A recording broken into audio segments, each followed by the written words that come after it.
Kaiser actually for that. Their hotels paid for, everything was paid for, all their Okay.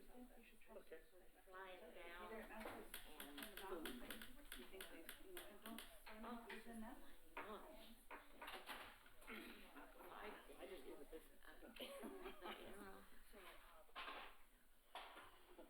Well, we are taking part in a very appreciative Nina taking the heat off of us.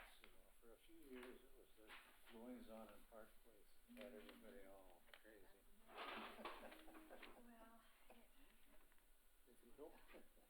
Well, we're gonna see if I can figure this out. Oh, a whole bunch more. We have, we're scheduled as many as, let's see, 4, 5. As long as I don't bang it around in the meeting. Accidentally kick it. You can get everybody's attention. Possible new homes. Oh, you don't have any trouble with that. I was just gonna say, if that's how I have to get attention, we're in trouble. Hey. Running the broadcast tonight. I'm sorry. I mean. Rate your gavel about 3 seconds before gavel time. Lets me know to bring up the audio. Okay. Thank you much. Oh, yeah. Oh, yeah. And of course, school districts, they always say, well, we can handle it because their main interest is they get more tax dollars for each child. Unless there's something sitting here. They're always gonna say, well, the school district can always have, well, they can always put in modular classrooms if that's 8.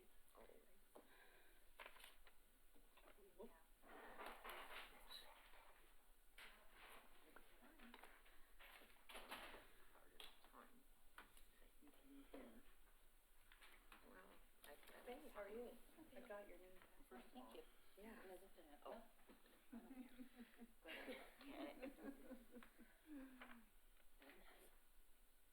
How's the post office going? Oh, fine. You guys are getting busy, I bet. It's starting, yeah. As soon as school starts. Do we know who's gonna be here from Public Works? Yeah, Jonathan is fine. Oh, okay. Yeah. I just saw him. Oh, You guys are all early. Well, that makes sense. Well, yeah, yeah. But why am I on before? Well, You've got me under non-voting. okay, members. let's go see what it gives. Way back then. Yeah, who remembers that? I can't even remember last week. We did this? Yes. I can't get it. Sure. How was South Dakota? Well, yeah, See any I was trying to typos, I get. don't see any misspelling. Different than here now. I bought 1.07 acres. Yeah. Nice. So you gotta click on that and then sign. And, it'll be fun. 7-year plan. And you're building from scratch, aren't you? That'll be nice. Okay. Yeah. I'm excited. Probably a little more afraid of Last time Tony's not coming. Tremor So so we're much. in here and- I thought as a chair. No, make them touch it. Yeah, the sales tax. I didn't think so. Maybe it wasn't an official. They had. Maybe it was one of those rules right there. I just said, Probably. let's City tax put it rebates. off. They had me So listed that under you waited to non-voting buy members. stuff that you. Oh, I just, all I could do before everyone showed up. But at was- least I'm there there was this time. Let me Last time I get wasn't to. there at all. Yeah. You're coming out. Oh, cause you know why? Cause you aren't clicked. It's just a clicking thing. I re-added, seems like every meeting that they're not saving, and I have to re-add everybody, which is super annoying. So let me click everybody for voting. It's just a check mark thing. Small businesses. And in other states, they just have Did it. you show it now as voting? They're like, okay, school systems. Yeah, it should just be a Other states have, clicking thing. we have one of the most funded. And somehow it's not going. There should be a way to save it with default template. I don't have to do Way it. too much So, waste. And you can't really funnel it out We'll get there. unless there was something greater. It's ridiculous. We're gonna get a huge kicker next year. Some $1 billion. See, they just keep asking. They think it's Katie, when John starts his presentation, I'm gonna grab the copiers off, the pages off the copier, and I'll be back. So I may go AWOL for 3 minutes, but I'll be back. I didn't leave y'all. You're just running for the hills, I guess. Andrew fluctuates on the income bracket where it draws the line. He's getting a raise. We're technically a Trans-America branch where he has, so it's gonna be interesting how this all works.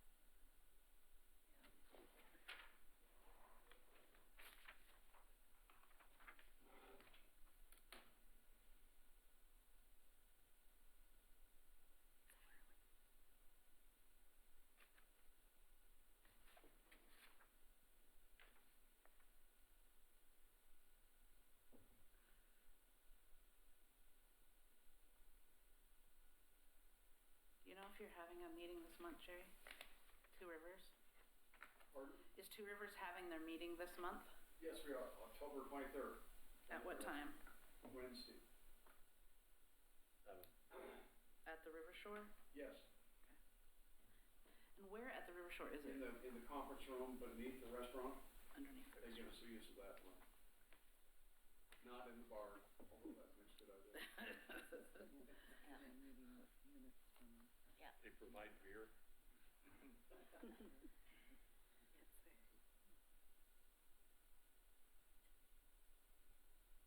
we have coffee. Lucky we have Gary. Yeah, we're really lucky we have him. He's a sweetheart.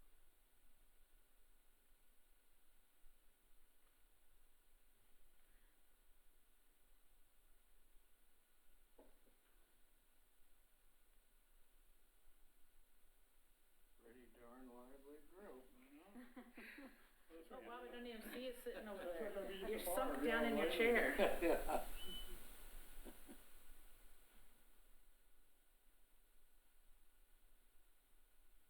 You almost sound serious, don't you? No, Vern? I thought you were gonna be here.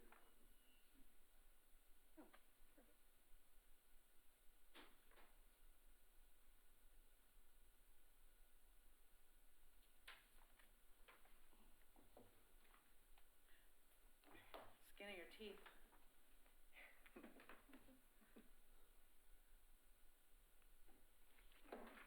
I'm supposed to wave this like 3 seconds before we start, so. He's got you. Go Let for me it. start 1 second. Takes a second to. Okay.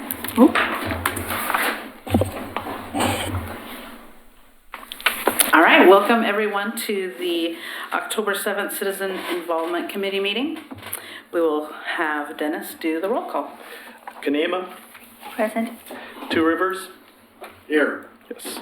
alternate. Gaffney Lane, Here. Park Place, Here. Hillendale, here. Tower Vista,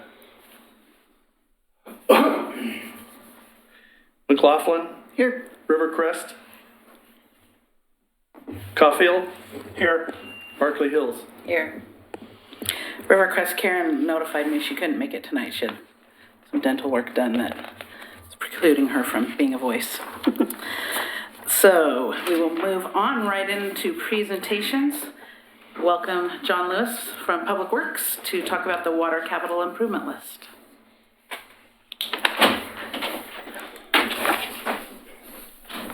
Good evening. I'm John Lewis, Public Works Director. So, where's the clicker? Let me go back.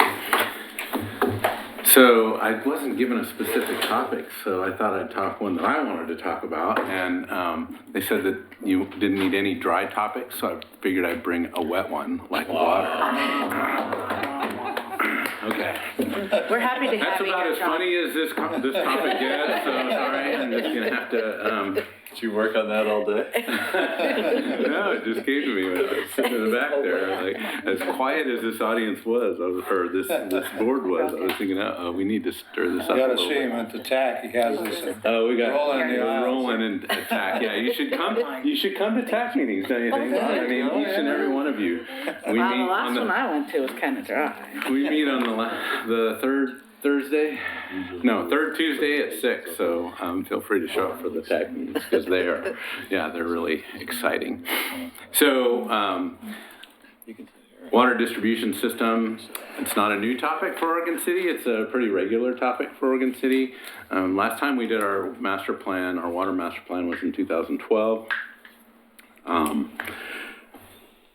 After that, we had quite a lively community discussion about water rates and SDCs, particularly about water rates, because if you remember back in 2013, there was a concern that water rates would be rolling back to the rates that they were in 1994.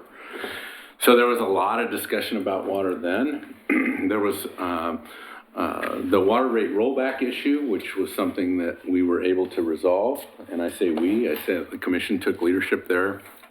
They got out in front of the public and made a call to the public to vote to change the charter to remove a provision that would have required those water rates to roll back. I'm not going to talk much about that. That was kind of the last big push for water rates and water system capital programs. What we also talked about that time was water rate increase needs.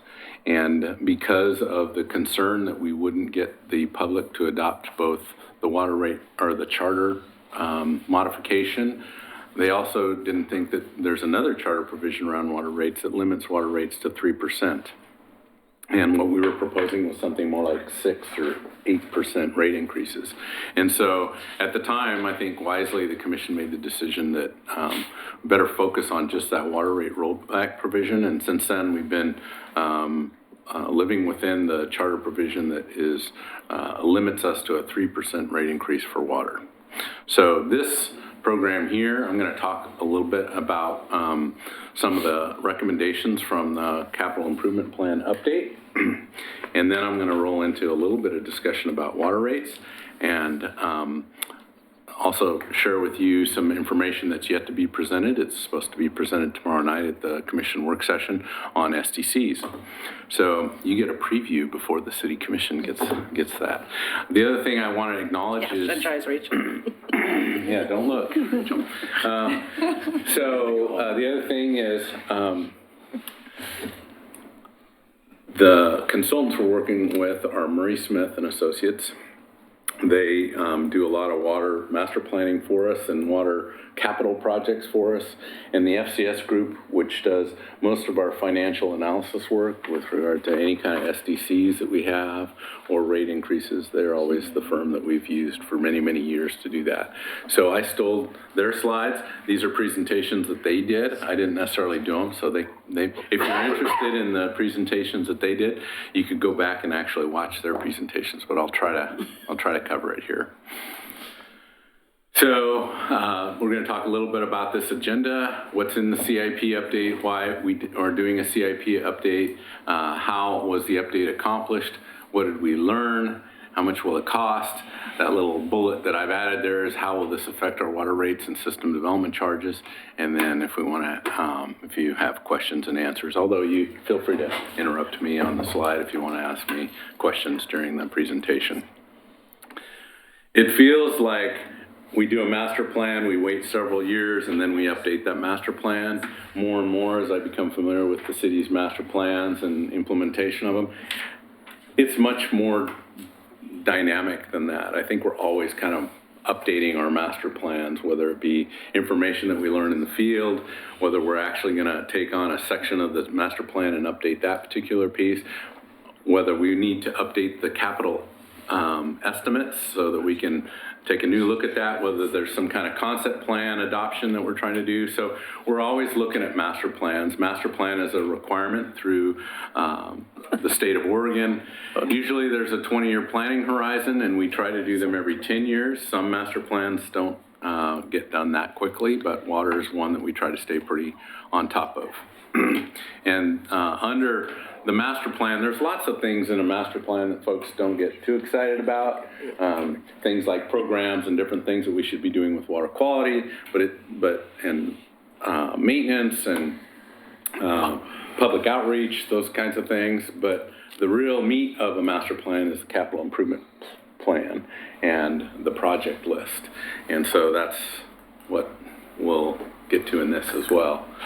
So for this, we're calling it an update. We didn't go back into the full master plan. We really just hired Murray Smith to kind of take a look at that old master plan. We weren't excited about the mapping that was included in that master plan.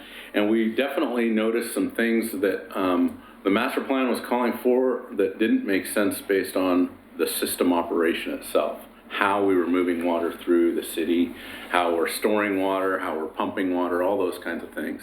And so we were seeing things in the field that didn't match up with the hydraulic model that was used when they created the master plan in 2012. So with that concern and with some of the look that we were having with Murray Smith, we decided, well, let's do some other things too. Let's make sure we've got the latest population information in the master plan and is used for growth projections in terms of water demand.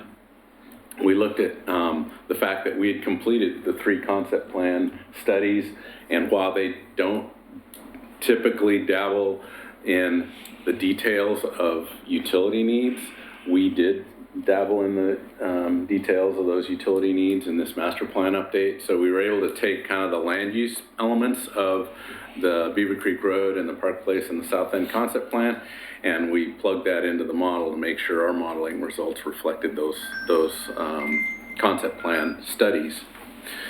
One of the biggies was, as I kind of started on this slide, was we were observing some operational challenges in our existing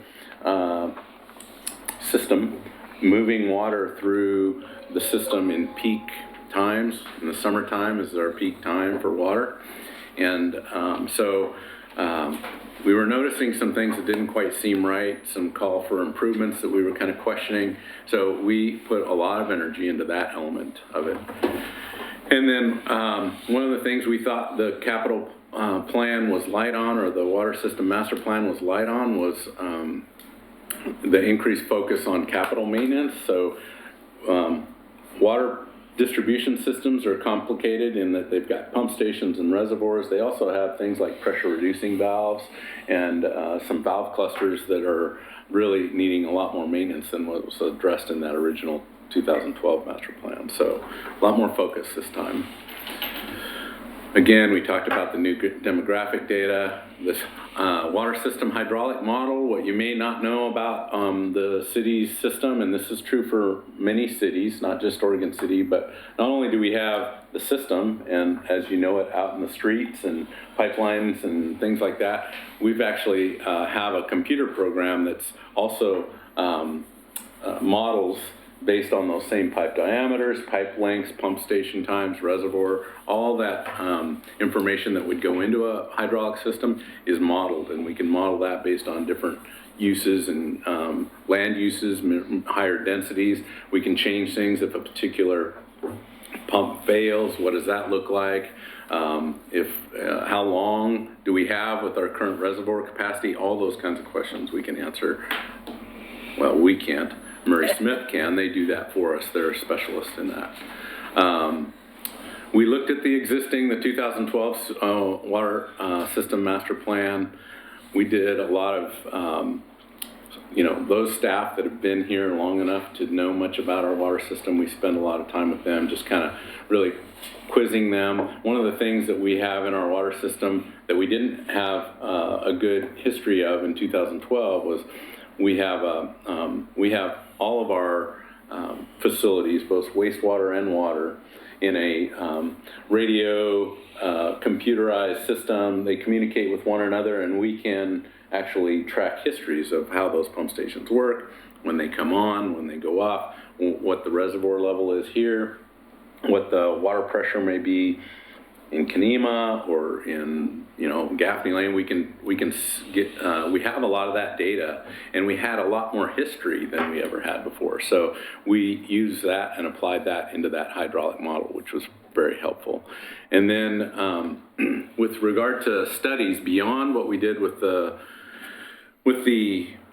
concept plans, we completed a couple of, well, we completed one study. There's studies that have been completed on the mill site as well, but they're a little less complicated. The most complicated one and the heaviest lift for us was the Oregon City and Clackamas River Water Joint Engineering Study. And a lot of people don't know this, but there are some customers in Oregon City who get their water from Clackamas River Water. They actually get their water from South Fork, and we push or pump the water to their system, and they actually have reservoirs at higher elevations. So in the case of Park Place, for instance, the upper end of Park Place is served by Clackamas River water.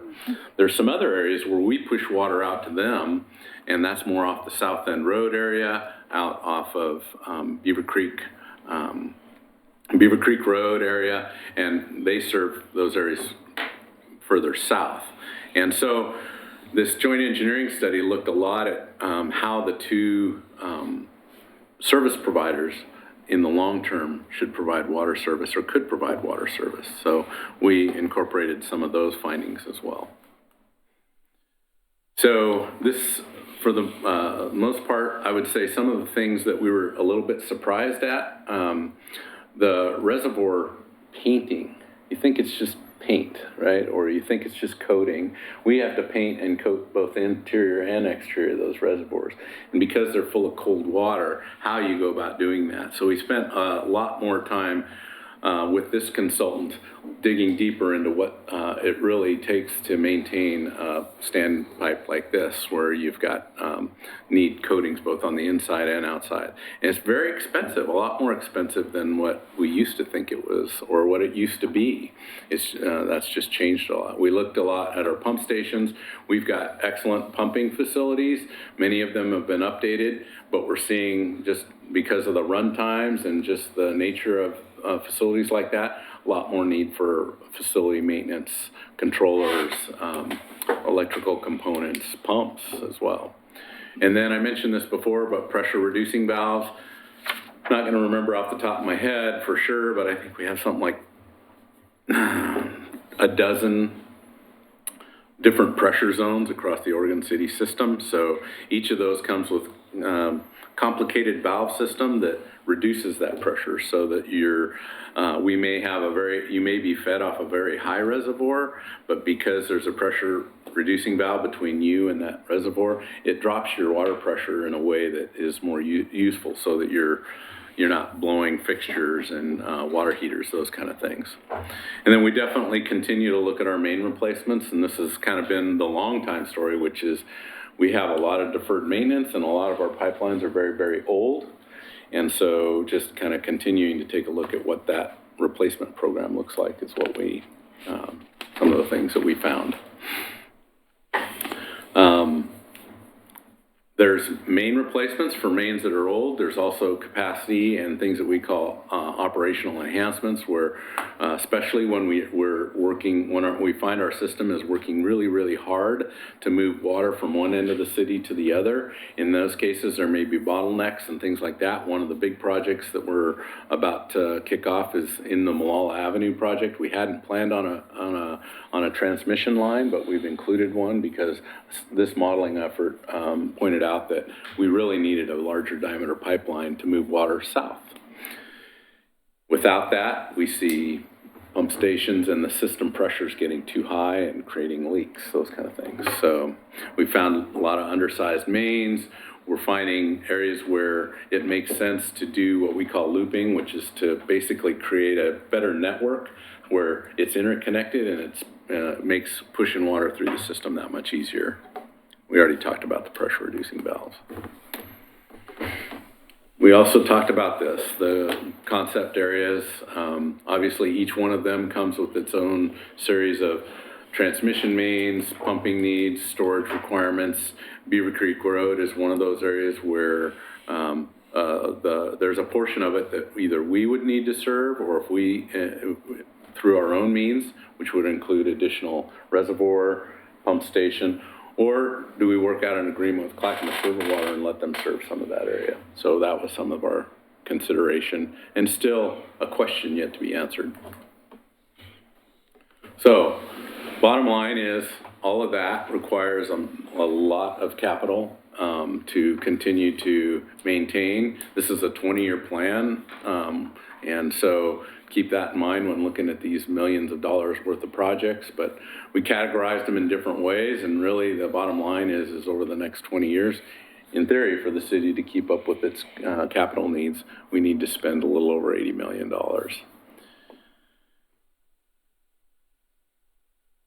This map is a map that came out of the master plan. A lot of the red lines are related to new growth.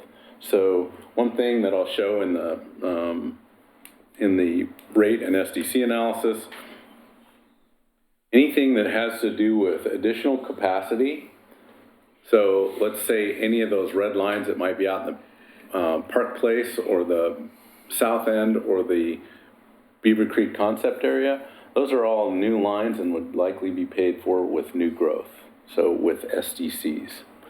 Some of the lines like that run down Malala Avenue, run through some of the neighborhoods, those are capital projects that would, there may be an element to them or a portion of them, maybe that's a better way of saying it, a portion of them that are paid for using rates because they're old pipelines and they need to be replaced. There's probably another element of them that are paid for through system development charges and paid for by new growth. So that's always a big question for community members that are here currently. Is like, well, why do I have to pay for new growth? Well, typically the way that formula lays out is you don't necessarily pay for that. But you may have to pay for, say, a pump station rebuild. That's part of the, ongoing maintenance, system maintenance and system maintenance costs. John, is there any significance to the numbers? The numbers, yes, but to you and to this presentation, no. They're just project numbers that would show up on a different project list. Oh, not so necessarily. They're not a diameter or not anything like that. They're just, they numbered them 1 through, I don't remember, 32 or 33. I can't remember how many projects we have. So, again, for the most part, our system is a good distribution system. We've got, most of our system works like a network. We don't have a lot of dedicated transmission mains, and because of that, I think our system works pretty efficiently. There are some areas where we wish we did have some transmission mains, and that's really from, I'm going to use this pointer if I can, so I know you can't all see that, but generally up here by the grocery outlet, we have our main reservoir, and we pump out of that reservoir and move water south. And it also drains by gravity north to a lot of the portions, but that's one of our main facilities, and so for the most part we move most of that to the south, and that's where this transmission main down Malala Avenue is kind of key.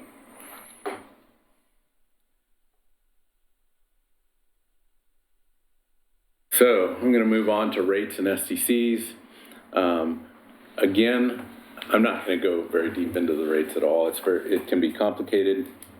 We gave a pretty detailed presentation to the City Commission on August 7th, so you can look that meeting up and watch that if you're really interested in it. We're going to carry on the second half of that water rate conversation tomorrow night, and there was some questions that were asked, so we'll be sharing that information. And then the big part of tomorrow night is to talk about the system development charges. And if you've been in Oregon City and watched Oregon City, we've talked a lot about system development charges. We have a pretty robust website that gives you a lot of information about system development charges. So again, I'm not going to cover a lot of it. I'm just going to touch on it, okay? So in either case, the key assumptions, and again, this is work that the FCS group does for us. They ask us for a lot of information, mostly from finance department, but they look at just some key assumptions that go into we have a hydraulic model that looks at how we move water through the system. They have a financial model that looks at a lot of these factors as well. So, mostly the annual costs for inflation, they look at our forecast for capital and operations. They look at our growth rate. We don't carry a lot of debt. I'm going to say we don't carry any debt. But what they do look at is scenarios that the City Commission could consider in solving the problem of how do you pay for these improvements. And some of that could include a debt element. So if there's a debt scenario, they use these assumptions in their modeling. So I jump straight to the kind of the main point that I think this group would be interested in. Right now, our water rates for a 5/8 inch by 3/4 inch residential meter, assuming, so we've got a base rate plus a user volume rate, and so 8 CCF, it's 100 cubic feet is how I remember that number, but so 800 cubic feet would be the usage. If you use more than that, your bill may be higher than that. If you use less than that, it may be less. But right now, based on that rate, which includes both the Oregon City element of that, we also charge customers for the South Fork element to that. So they looked at both of those rates combined, and that's what this lists. So on the lower end of that scale, there's kind of a light blue line, and it says Oregon City 2020. That's assuming today's rate, and that's where we fall with regard to a monthly bill. So $40.08 of your utility bill is, portion of that is water. So that would be the South Fork treatment and the Oregon City distribution combined. And then what really this shows is a scenario that we have yet to show the City Commission, but is one that they asked for, which was, they showed some different variable rates, and what one of the main questions that was asked was, what would it look like if it were just a flat rate increase every year for several years? And so if that were the case, the Oregon City 2021 flat rate is where that would be. So that represents 5% over and above the 40. So that's what it came out to show, is that if we were at, right now we're limited to 3% rate increases. Most agencies don't have a limitation. The limitation that West Lynn has, for instance, is a 5% rate increase maximum.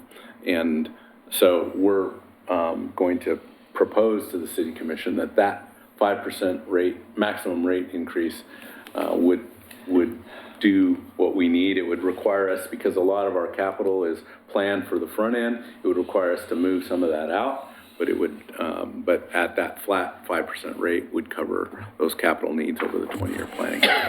John, correct me, but doesn't Westland, Oregon City, and Gladstone all get our water out of the same place? We all get our water out of the Clackamas River through the South Fork Water Board. So why are we so much higher than Westland? That's a good question. I think it's got to do with our age and the complexity of our system. Because this has been a hot topic this week in social media, so this is kind of timely. Okay. Would that be something we would vote on? Would that go to the voters? That would go to the vote. So any proposed rate increase over a 3% requires a charter change, because our charter sets it at no more than 3%. So if we want to keep up with our water needs, and that need requires more money than that, then the only way we could do that would be through a rate increase above the 3%, and that would, recognizing that we can't do that without a vote of the people, we would have to take that to the community. So really, one of the reasons why this is timely is because we're just now kind of kicking off that public conversation about water rates. That's what's coming. SDCs, again, I'm not gonna go into a lot of detail. Just know that there's a couple of elements. For the most part, SDCs cover the cost of new growth. But there's also a small component of it that's considered the reimbursement fee. So let's say the easiest way for me to describe that is if there's capacity in the system today that could be used for future growth, we figure out what that is, and that becomes one piece of the system development charge that a new home, new commercial facility would pay. It's that reimbursement piece plus the improvement fee. So our major capital plan, what we just showed you there, anything that's growth related would be in the improvement fee. The reimbursement it's a harder piece to understand, but it's also a very small element of our SDC. So those things together represent the system development charge that we charge new development.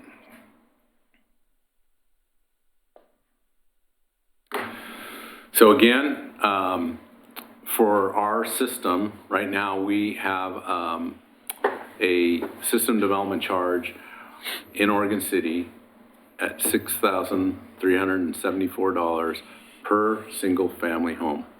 So when a new home is built, they pay a variety of system development charges, one of which is water. And in the current day, that's the dollar amount that you would pay. With the capital plan that we're proposing, assuming we were to adopt all of that and move forward with all of that, and this is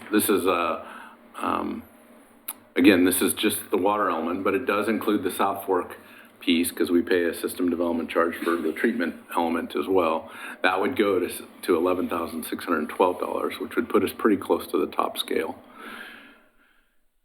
Commission, that's not necessarily a voter approved requirement, but it does have an effect on new development.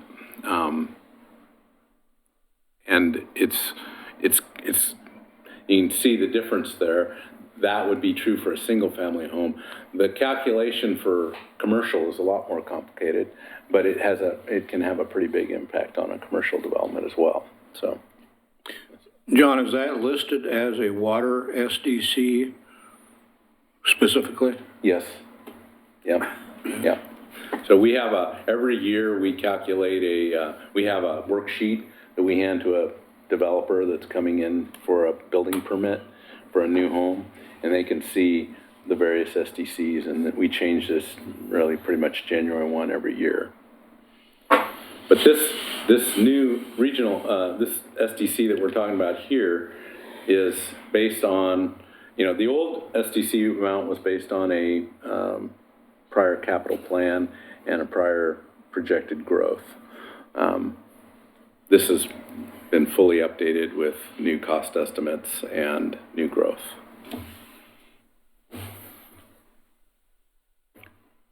So, next steps. With regard to rates, we're understanding that the conversation is just now starting with regard to water rates, although we think about it all the time. But trying to share that with the community in a positive way, that they see the value in their water system, and wanting to see that to continue to stay up with a good standard. Trying not to have to deal with too many water main breaks, those kind of things.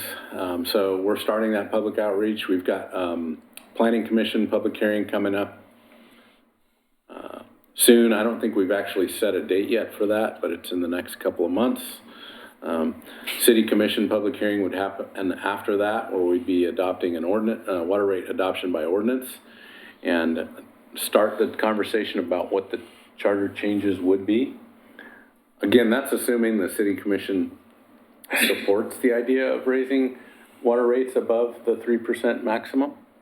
We haven't heard that yet, so I'm not sure that they support that, but we'll be asking that question. Then the second commission hearing would be really assuming, again, a rate increase above 3% is what does that charter vote look like. We've been through this once before. We've got some examples of how it was done back in 2013, so we'll be bringing those forward. And really, I think the idea would be to have a certain decision about what we're moving forward with a public vote by April. At one point in time, we were looking at a May timeframe. I don't think we can make that, but hopefully sometime before the November election will be, if we were going to do it, we would like to do it before then. SDCs, a little bit easier. There is a 90-day notice. Obviously, development groups like the Home Builders Association, they're interested in the topic, so there's a specific notice requirement that's listed in the statutes for noticing them. So we'll be issuing that notice soon, and there's a report that's available to the public that will be available. It's not done yet, but it's the report that FCS Group has been working on, and that needs to be available for 60-day period of review. And combined with those, anytime after that 90 days, we can schedule a public hearing and make a determination on SDCs. Again, SDCs are different than rates with regard to increases in that they don't necessarily require a charter amendment or a public vote.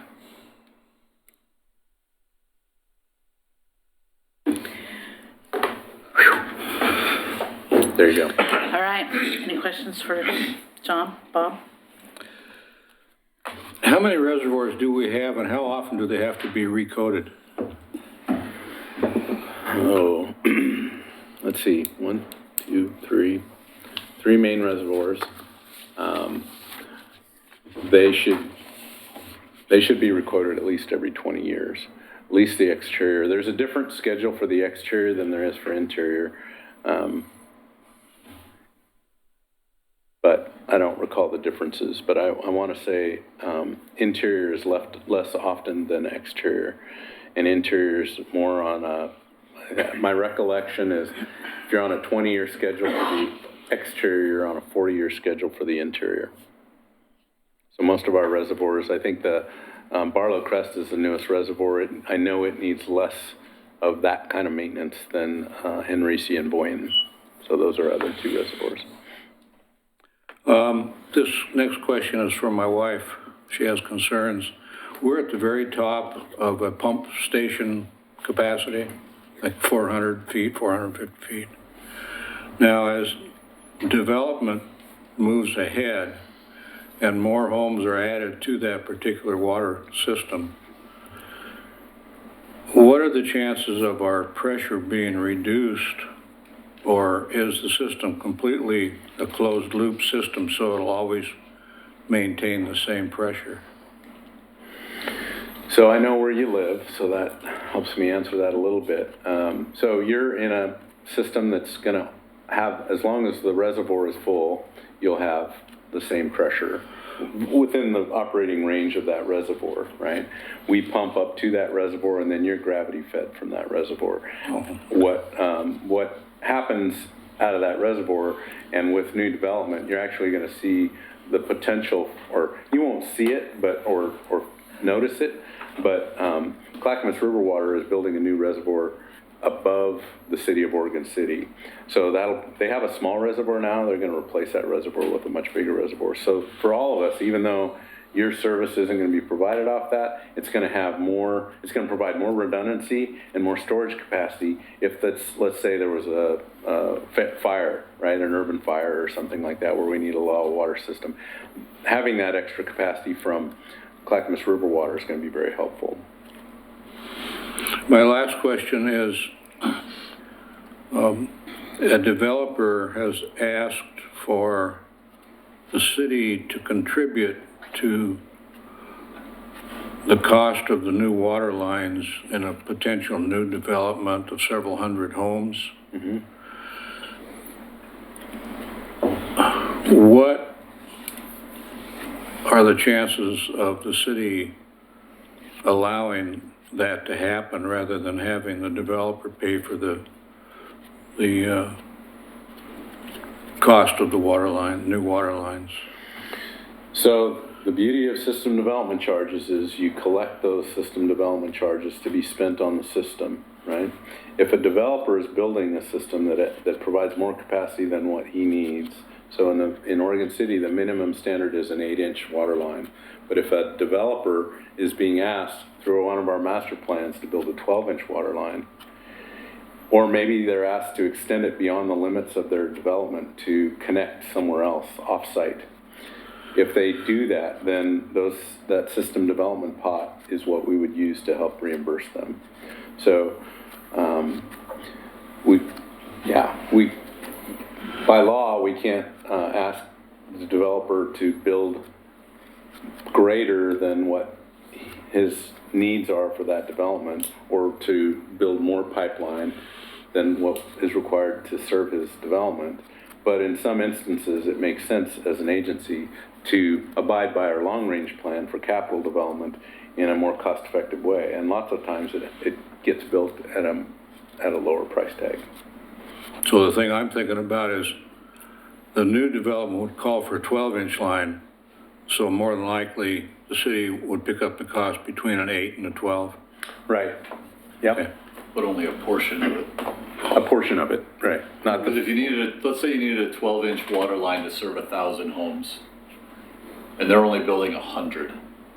So there's that 12, so there's 900 other homes that are gonna come in that are driving the demand for that extra 4 inches of a water pipe size. So it's a mathematical formula, because part of that increase is for them, but they don't need a 12-inch to serve 100 homes. So it's a proportional breakdown. You know how many units are estimated in your plan, right? And it's serving those 1,000, and you're only a tenth of it. So, Yeah. That goes into how do you reimburse for just the oversizing component.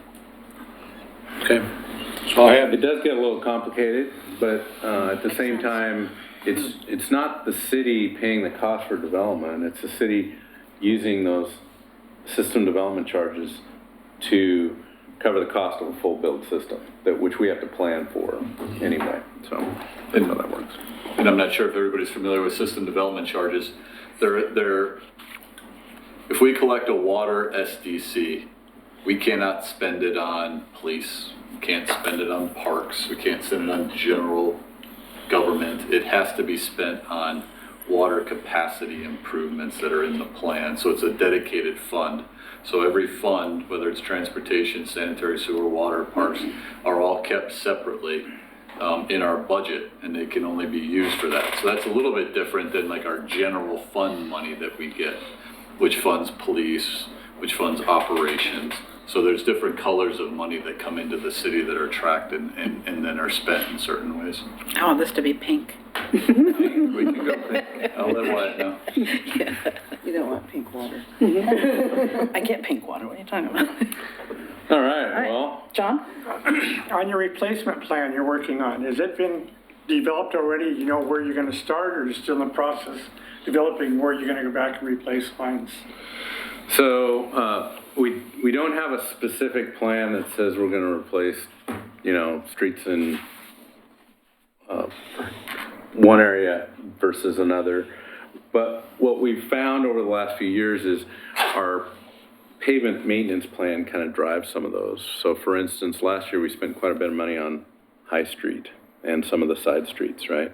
That started as a pavement preservation project, turned into a much bigger project than that, in that, there was lots of utility needs along there. And so what we're finding is we're trying to keep up with the pavement maintenance needs.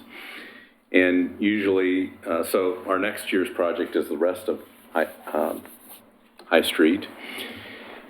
So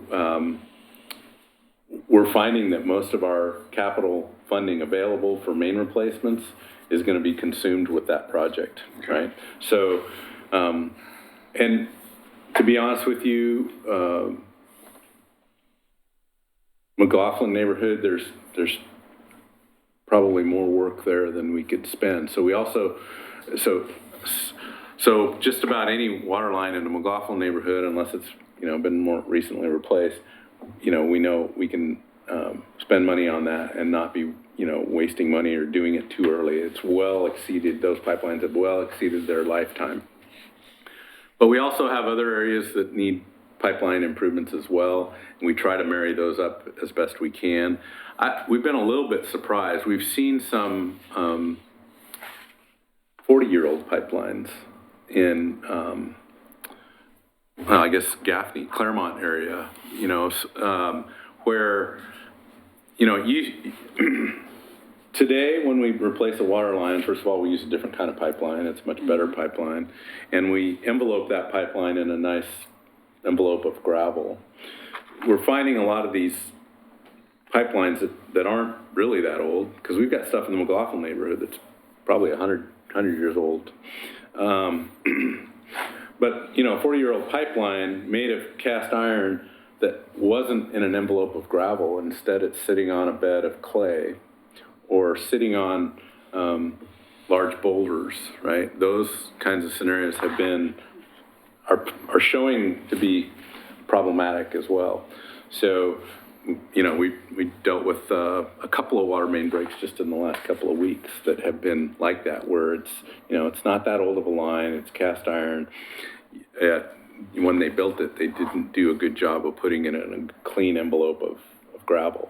So we think that clay has a more corrosive potential on that pipeline, and that's why we're seeing problems with those. So we're spreading it around. We could probably, if you had the resources to spend that money wisely, we could spend a lot of money tearing up the cities, but we're trying to balance both our ability to spend it wisely with our pavement needs. More and more often, I'll just tell you that every waterline capital project, so we just did an in-house one up on Barker. So we did all that work. We used our own crews to do it. It took us a while to do it, but it was pretty cost effective doing it that way. But we just paved the patches, right? A lot of neighborhoods don't think that's a standard that we should follow anymore. They'd like to see a full-blown pavement, right? Well, that changes your capital list quite a bit, because now all of a sudden, instead of just a patch, you're paving the whole roadway or a half-street improvement. I heard a lot of complaints from the folks right here on Center Street on the other end, where we did a pretty good job of going very, very wide with that project. It got pretty wide just because of the bedrock that was in the street and trying to deal with that.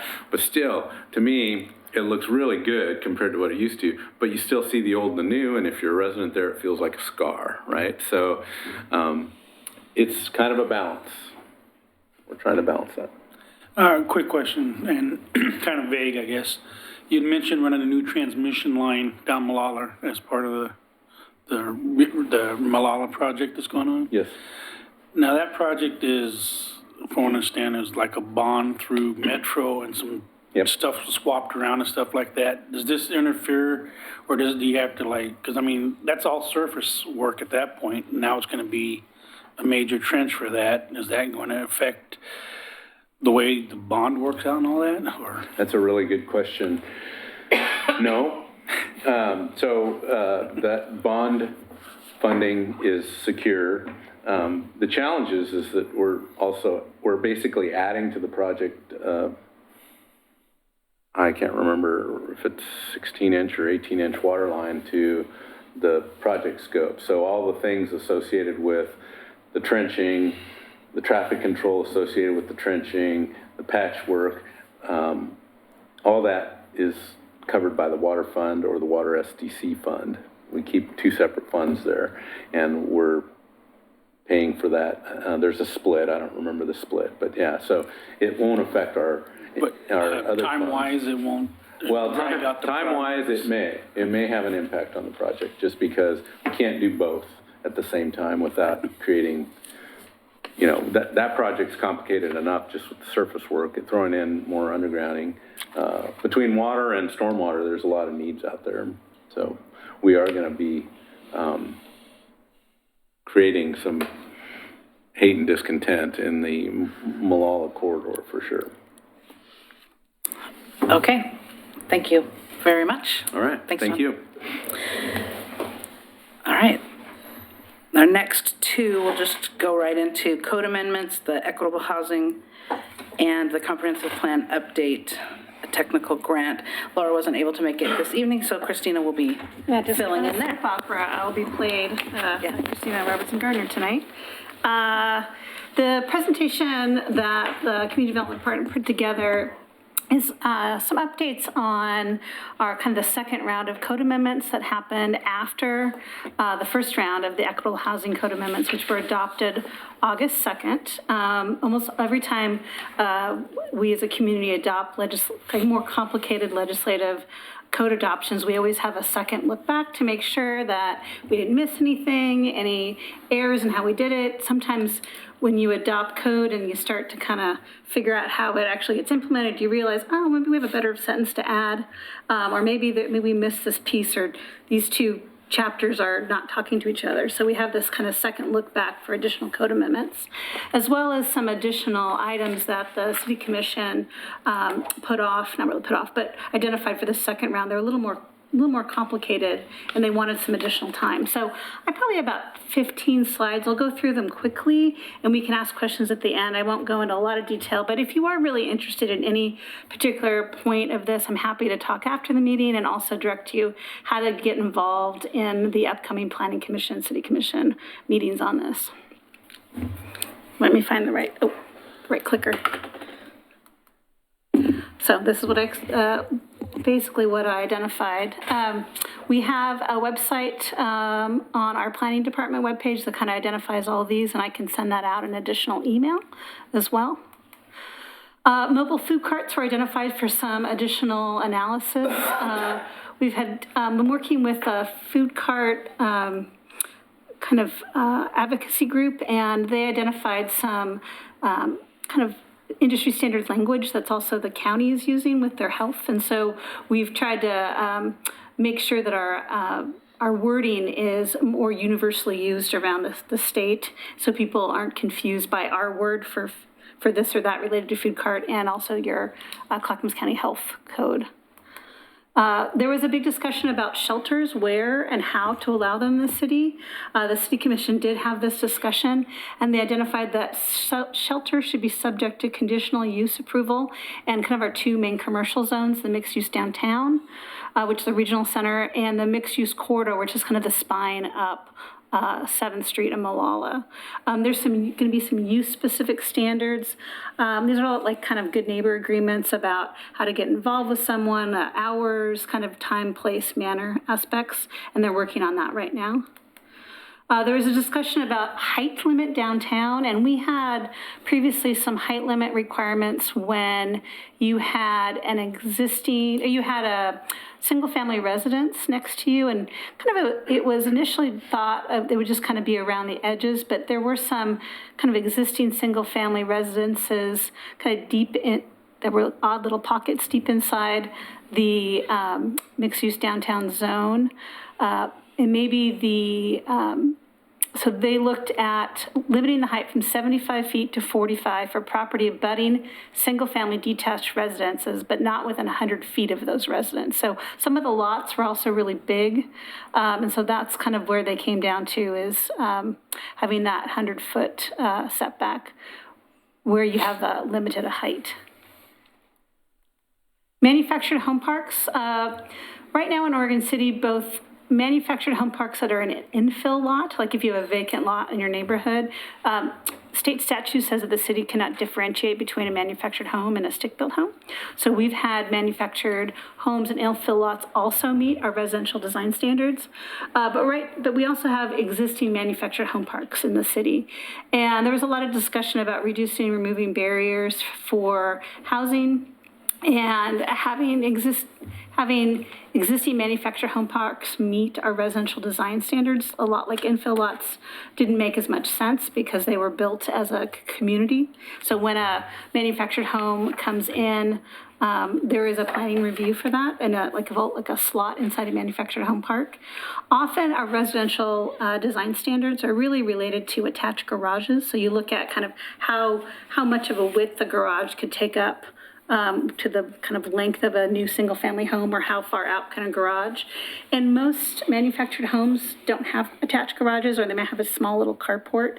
And so really looking at within a manufactured home park, the residential design standards did not make as much sense. And so the City Commission is recommending that the residential design standards be removed from within existing residential parks, but not when you're an infill lot in a neighborhood. So if you have an infill lot in your neighborhood, the manufactured home would also need to meet the residential design standards, which often means you're putting in because they're kind of, usually they're faced, the short part of the manufactured home is usually faced the main street. We require a front entrance to face the street. Usually there's kind of a side deck porch that you kind of walk into as a way to show that your front entrance is at the street, rather than usually the side. The door is usually on the side. So there's some ways to kind of massage how we meet the design standards. But we've worked really the last 15 years since we've had residential design standards, and we're most usually able to find a way for infill manufactured homes to meet the standards.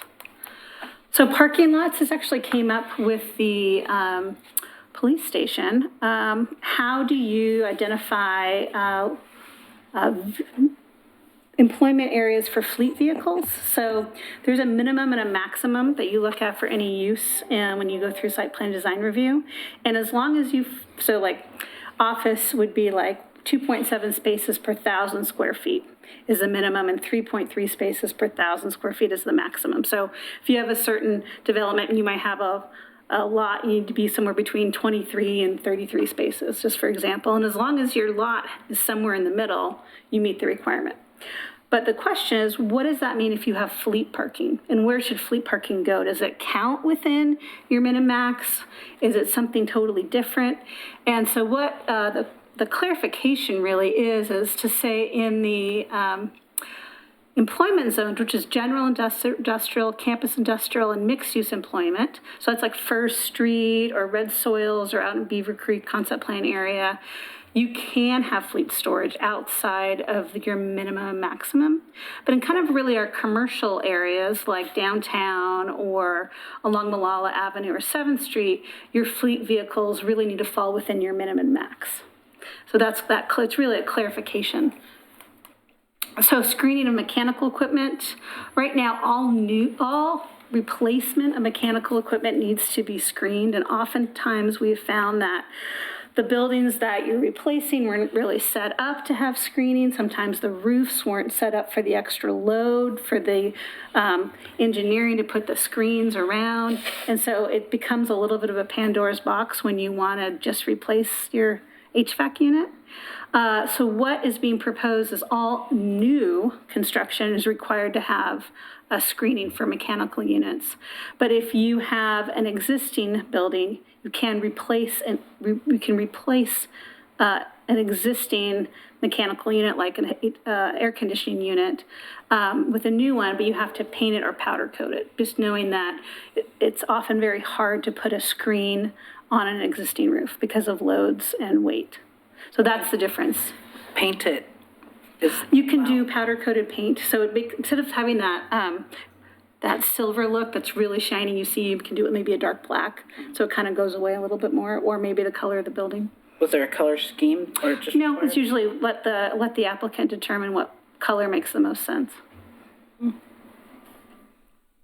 We also have kind of clear and objective standards for over the counter, so it'd kind of be hard for me to say paint it taupe because your building's taupe.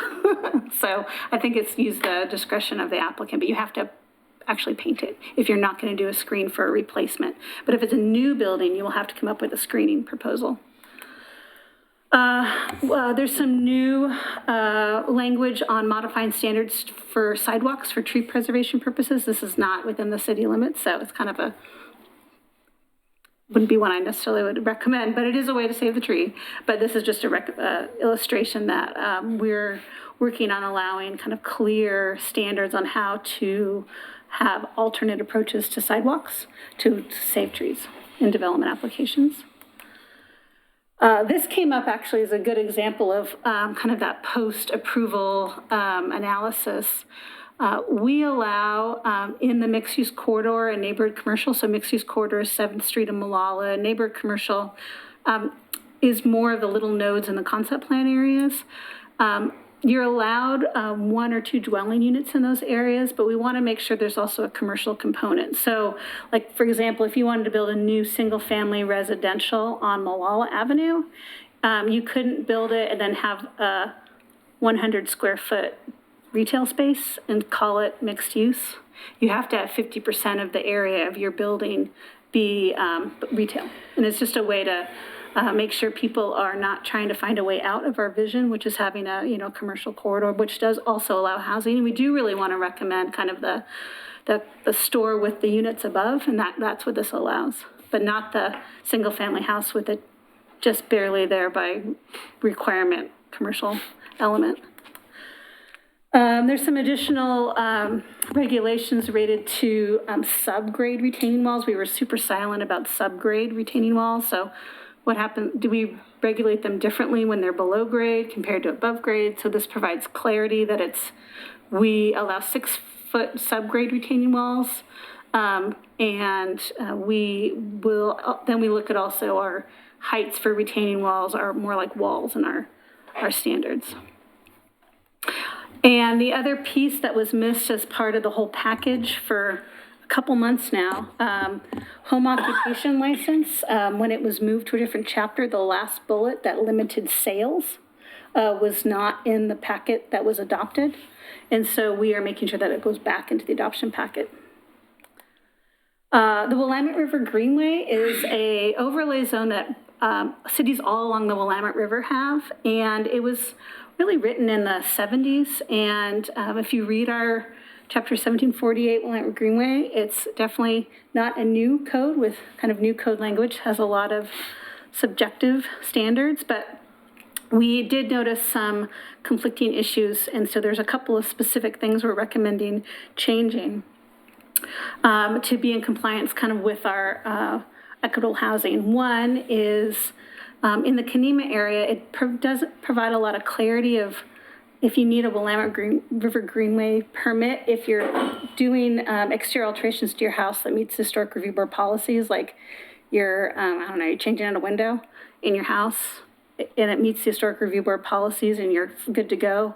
Do you also need a Willamette River Greenway permit? We've historically not required it because it's been consistent with Historic Review Board policies, but we want to be extra clear in our new code that that's explicitly allowed. So signs, anything that's kind of an over-the-counter type 1 site plan design review, like landscaping or little small changes, is allowed and will not need a Willamette Greenway permit. If you're doing a type 2, like a noticed staff decision where you see the blue land use signs, that would potentially need a Willamette Greenway permit. And finally, really where this came out of was, and to this day, we still can't figure out why it's in here because other cities don't have it. But we have in our Willamette River Greenway code a 35-foot height limit for residential structures in the Willamette Greenway, but not for like office buildings or commercial buildings. So if Willamette River Greenway, if you look up to downtown Oregon City, so kind of follow from Kanema to the south all the way up, some of the lots in our downtown are in the Willamette River Greenway.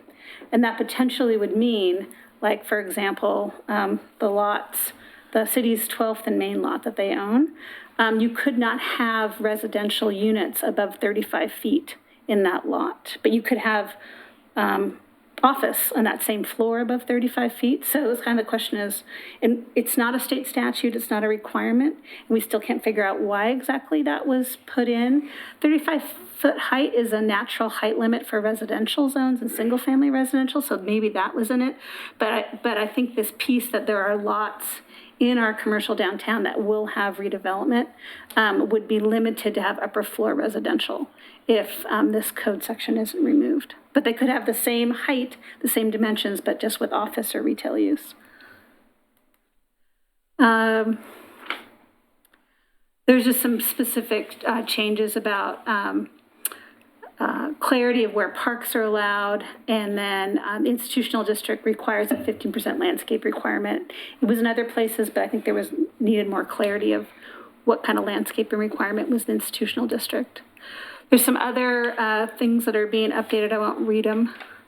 All the kind of little tiny things you realize when you start implementing code. And finally, short-term rentals was identified as a potential issue that the City Commission would look at. And they have determined they will want to wait until after the comprehensive plan update to move forward on short-term rental policy and kind of looking what other communities are doing. So that's won't be adopted this year. So next steps, the Natural Resource Committee is looking at the code changes. There's an October 16th City Commission hearing, a November 6th, and a November 20th. So if you are interested in any of these code updates, feel free to go to those meetings or talk to planning staff. You can talk to me after the meeting and you can be involved. That's all I have, so I'm available for questions. Any questions on that? Okay. Okay. So speaking of comprehensive plan, the next item I have is the city is looking at updating our comprehensive plan. It was last updated in 2004. Actually, I'm going to pass this around if you want to grab that.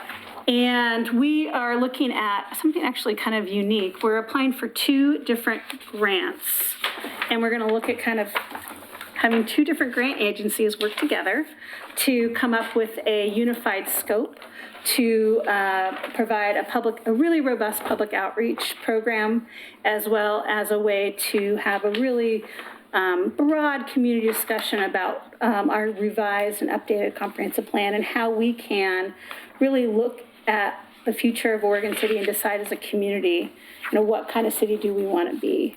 And so we received the first of the 2 parts of the grants this summer. It was called a Transportation Growth Management Grant, and that's through ODOT and DLCD, which is the Department of Land Conservation Department.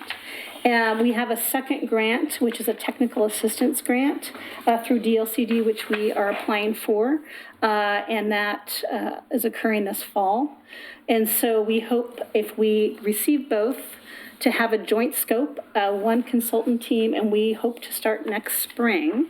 And why it's really important, and I want to bring this to the CIC, is, goal 1 is for public engagement and how to make sure we can reach out to as many people as possible in Oregon City. In 2004, we didn't have a lot of opportunities for outreach to people who weren't really already plugged into the city, kind of city hall. And so what we are really wanting to work at this next year is, who are the people that are not coming to our meetings? Who are the people that are not engaged in the city?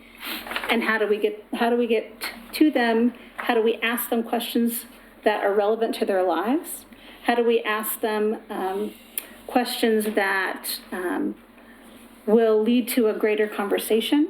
So there's going to be, and I do hope the Citizen Involvement Committee can be involved as we move forward this next year. We're going to be working on kind of a outreach packet that we can go out to organizations and groups and kind of identify as many groups and underrepresented entities and organizations and people that we weren't really plugged in last time, and how can we reach out to them. And so I do hope in the spring and summer this next year we can kind of rely on neighbor associations and the CIC to help give us ideas about who's missing from the table. So I have in front of you a resolution by the City Commission. Laura Truway unfortunately did not give me the draft letter for the CIC. We're actually requesting if the CIC would support this grant application for the technical assistance grant. And in lieu of a draft letter, I did print out the resolution that the City Commission signed in September supporting the grant.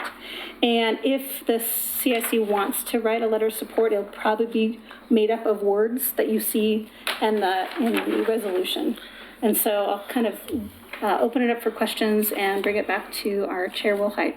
Is there any further direction? Could you clarify exactly what the technical grant is for and how money would be used and how much? Sure, it's for 2 pieces. One, it's for the actual public engagement part of it. And updating all the chapters except for transportation, which is being paid by the other grant because it's an ODOT grant. And so as John Lewis was saying, it's in the background, there's different colors of money in the scope, but in the front end, the public doesn't see the back end, who's paying for what. I believe it's about a $70,000 grant that we're asking for, I believe. And so together, I think we're trying to get about $200,000 for the full grant. And that would be in addition to staff time on our end for planning staff. Rita? I feel like what you're talking about is neighborhood associations. And if that grant money were used for neighborhood associations, we could go back to printing a newsletter. We could go back to having more interaction with our own community. McLaughlin neighborhood is pretty blessed in that we have a pretty good turnout, but we're also probably one of the biggest populated. That's a good comment. This grant is actually for comprehensive plan updates specifically. So this is, we couldn't use that money for general public engagement because it's for the actual comprehensive plan update. Yeah. Might be there's some other city money then that could be redirected. Thank you. I misunderstood. I made a note of public engagement. So wouldn't that qualify? Just for the comprehensive plan. Just for the Yeah, so imagine. They're wanting to redo the comprehensive plan. Okay. And they're hoping to get money to help do that. Yeah. Okay? Imagine, if you will, about a year process of reaching out to the community and about a year process of working on the contents of the comprehensive plan is about probably what it'll take. How can, having participated as one of the two representatives from the last go-round that you did a public engagement plan and being very disappointed in the process, is there a plan to make it be different this time? Yes. And I apologize, I'm not the person who wrote the grant, so I wish if Laura was here, she'd probably have a little more detail, but I'm going to do my best to recall the details.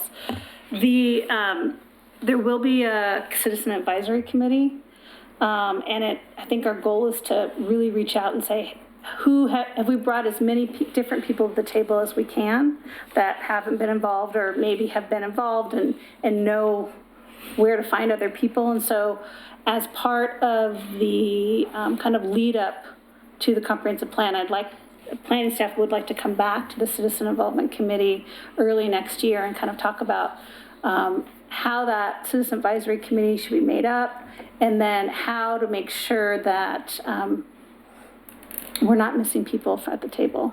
And so we want to have a really broad approach and make sure that sorry, I'm talking and thinking at the same time. That's okay. Make sure that, I'm going to repeat myself,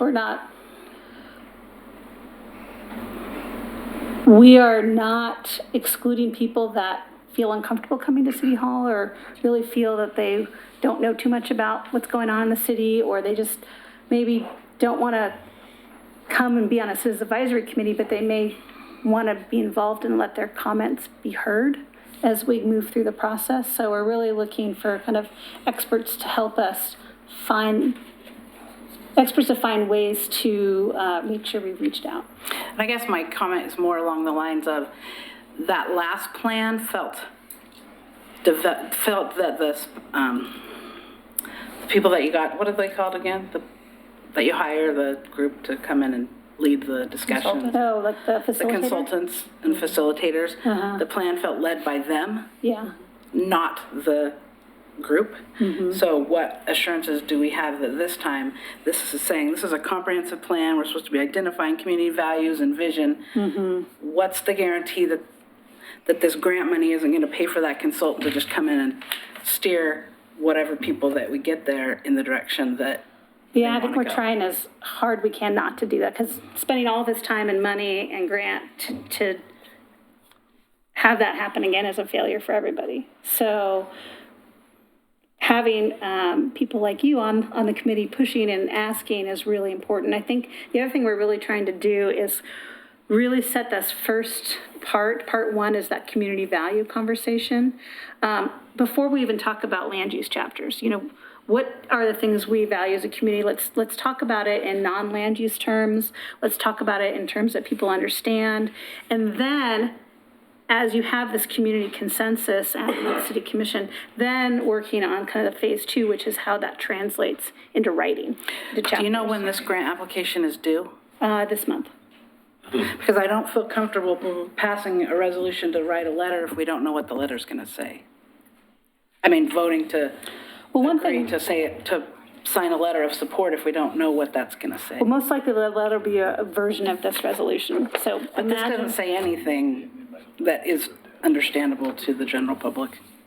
I mean, that's really confusing, and it doesn't explain what the grant is and Okay. why the CIC would even want to be behind the grant. Okay. I think the letter would be, knowing Laura, it's gonna be a lot clearer. Okay. So it's probably after the grant is due is the November Is the meeting. November meeting. So some options, you could just do a voice vote, and we could let them know that there was a voice vote in general support. That's one option. Another option is kind of have a conversation with the CIC and just kind of give policy direction to kind of Amy and Chair Wilhite, and I could take what I hear tonight and turn that into a letter that the chair can sign. Those are two other options. I'll let the CIC to have a So discussion. while it's been a long time since we've updated the comprehensive plan, I'm in favor of doing anything that we can that would get citizen input into that process.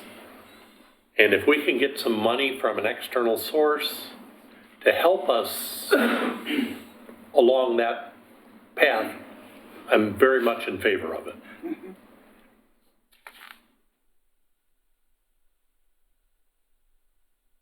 I have a question Agree. for you. Yeah. Also, in this comprehensive plan, will there be outsourcing on someone that you hire again to get advice from? And would it always be based on a Portland model? Like, would we be able to look at, something different than Portland? Like, obviously, Portland has done its mistakes. It's done great things. Oregon City, we're our own. So how do we model a comprehensive plan in the future? Do we have to hire a consultant from Portland, is my question. I'm trying to find different ways to answer that. We send out requests for proposals with our granting agencies to find the consultant team that has the best expertise, has, shown with the breadth of information. There's consultant teams all over the region. I think are you referring to kind of the existing discussions the city of Portland's having right now Yeah, related to recently. neighborhood associations? And, that's a great conversation topic that will probably be fed through this comprehensive plan is how do we as Oregon City want to ensure that we can reach out? How can we support our existing neighborhood associations? And I'm hoping that as we are not Portland and we're a smaller city and we can have kind of these collaborative, honest discussions, these conversations that are happening a little more vitriolically in the Portland way will happen, I think, a little more collaboratively in Oregon City. Neighborhood associations have a very strong role in Oregon City, but we also need to find ways to, in the future, how do we make sure we are listening to all of our citizens? And so citizen outreach is goal one of the Oregon State land use goals and also goal one and policy one of Oregon City. But the other chapters in the comprehensive plan relate to infrastructure and facilities. They relate to land use and transportation. And we're actually even thinking of, the 10 or 12 chapters in our comprehensive plan now are really wonky, and they're really great for planners and development applicants to find the policies, but the average person reading them, how do we rewrite our comprehensive plan that may have good meat, but it's rewritten in a way that somebody can pick it up and get the major themes? So what are the major themes for the city? How do we meet our, local and state requirements, but what are our policies? How do we track our policies? Are there metrics to our policies? All these things, I think we can look back at the 2004 concept plan and say those things don't really occur as well. So those are some of our goals for the upcoming comprehensive plan. How do we write a plan that's really readable for everybody? How do we, as a community, look at our neighborhood associations, and then how do we want to make sure we've reached out to people who aren't coming to the neighbor associations but still want to have a voice?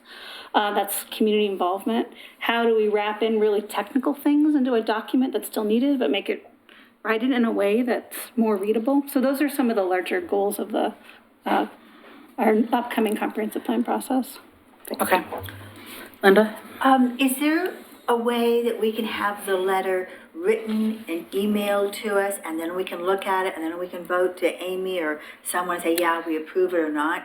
The problem is you can't have a conversation like that over email because it's kind of a quorum. So when you do things like outside of a meeting, so generally what happens if work is done outside the meeting, we've had, a letter written that, general policy direction is given, and then the chair signs it, but, the group kind of provides the content in a conversational form.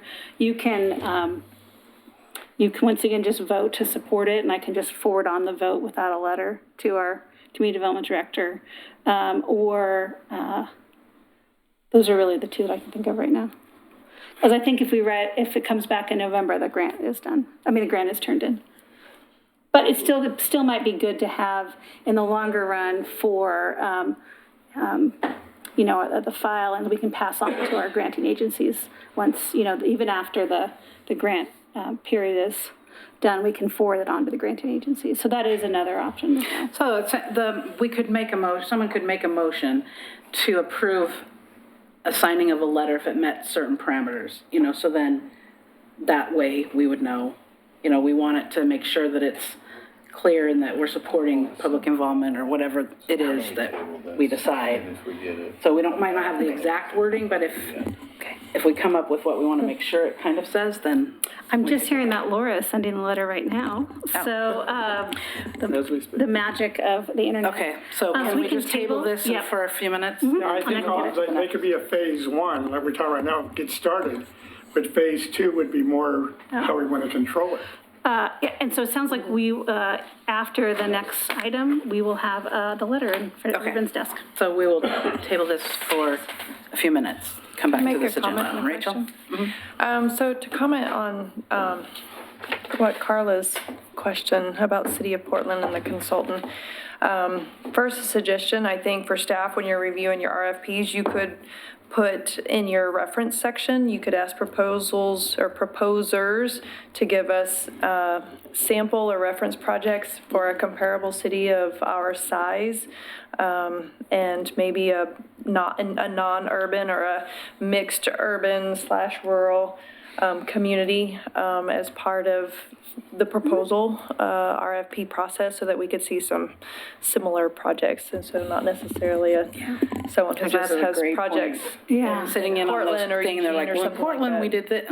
Right. We often do that for a lot of our RFPs. So we say we want you to have done either something, a city that's as big as Oregon City or not too big, so show a sample. Yeah, it's a pretty common thing, and so I think that would be a good idea for this RFP, that hopefully would get to that, maybe that show that they could reflect values of a different size city or a different type of qualities that are in some of the cities, including Oregon City. My second is it more a question for Christina? Sure. So you're talking about public engagement.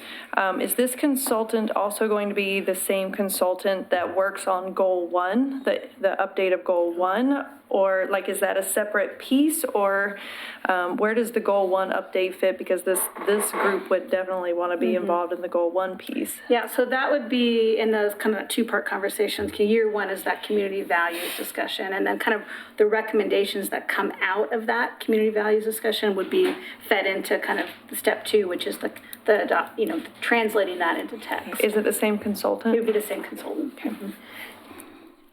And is that grant part of that whole, both pieces? Mm-hmm. Yeah.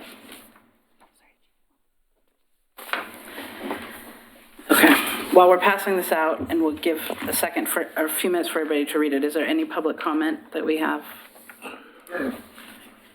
Oh, sorry, Bob. It's okay. I remembered to I remember. get ignored by my wife and dog almost all the time. I'm trying to hurry so we can get to our other pieces. One thing that I, thinking about into the future when we get into this comprehensive plan, which is a huge undertaking. Well, I've sat on several citizen committees on some of these things that have been developed over the years, and it seems like there's never enough time devoted to get the process completed as the citizens really wish to. Example, you've scheduled 8 meetings, for example. 4 of which are involved in the citizens committee, involved in the, whatever the process is. So then you get to the 7th meeting and they say, well, we gotta get going on this thing. We gotta hurry up and get this thing through because we've only got 1 more meeting to go. So we gotta push this stuff through, whether you like it or not, we gotta push it through. I would like to see some way for that to be prevented, because that's a terrible way to develop something. So looking at this letter, one of the last lines is, we are committed to working with Oregon City and the community on this project. I think that would behoove us as the CIC to keep on top of this, and that is how we're gonna be able to do it. I think what Bob has mentioned is also something that planning staff acutely is aware of, and how, knowing that the money we have and the desires of the community sometimes don't match up. I think what you're seeing right now in the Beaver Creek Road concept plan is a kind of the reality and how kind of we're moving forward, where we had a consultant team, we had a budget. They came up with a public process. We had draft code amendments, and then planning staff is taking it through the hearings process. And so we really, we know that we move much slower than what our consultant budget could ever pay for. And we need to better understand when the baton is passed and when planning staff is taking on kind of that longer approach, what you're saying of, if we need 5 meetings, 5 meetings. If we need 8 meetings, we need 8 meetings. And what we can do as planning staff compared to what the consultants do. Well, and to a whole new vision. I mean, even with the Malala Streetscape, it was asking people to come to an open house at a certain location at a certain time. That, you know, right, and so that's not necessarily the best way to get community input. Right, and that's a staff time versus consultant product. And when we know something like this is going to take a lot more time than what a consultant budget is, what are we paying for the consultants and what are we doing on staff time, knowing that it's going to take much longer to actually adopt something because we want to do it right, those meetings may not be covered, won't be covered by the consultant. So that's a big goal of this project, is to really try to find what's the best use of the consultant's time and money, and what can staff do on their own, and knowing that time is a big thing that Grant staff can do. applications are wonderful. It's a wonderful idea. But as you tell all the things that you've been doing, what Bob was referring to was, in my opinion, getting us in on what are we going to ask for? Why are we going to do this? And every neighborhood would have input that might not be thought of by the city employees. So I think, isn't that kind of what you were referring to, Bob? That's part of it, So apply for another one soon and then ask us to start on it with you.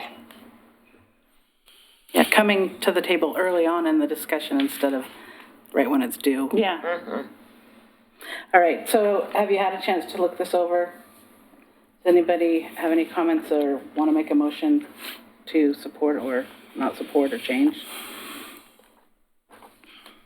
I don't know if I can make a motion as an alternate. I move that we You can if you're, approve this document and sign it for the CIC. I'll second it. Okay. Discussion? Okay, call the roll. Who does that? Kanema. Yes? We're kind Two Rivers. Not appointed yet, so. Not appointed yet, okay. Gaffney Lane. Yes. Park Place. Yes. Hillendale. Yes. Tower Vista. Not here. McLaughlin. Yes. Rivercrest. Not here. Not here. Caulfield. Yes. Berkeley Hills. Go ahead.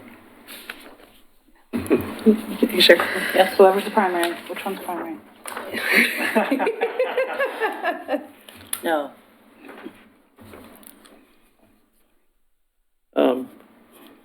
Motion carries. Okay. And then I think, keeping on this, we should be, help us all remember to be on this. Yes. Okay. Great, thank you. Staff liaison, was there Yeah, anything? I just have two real quick updates. As you recall, the CI took a vote to request that Brian Boyce be removed as a CIC liaison. He has resigned. And so they're looking for new members. I know that Jerry Herman has applied, and that is moving forward through that review process. And then there was a question about how to properly turn in your request for postcard in a manner that gets the postcard sent out on the day you want it. So I have a link on the liaison agenda, as well as there's a link on the citizen involvement page and the neighborhood page that talks about kind of that process. And as long as you follow that, you can kind of come up with the date that makes sense for you, because every neighborhood association has a different goal of when they want their postcards sent out.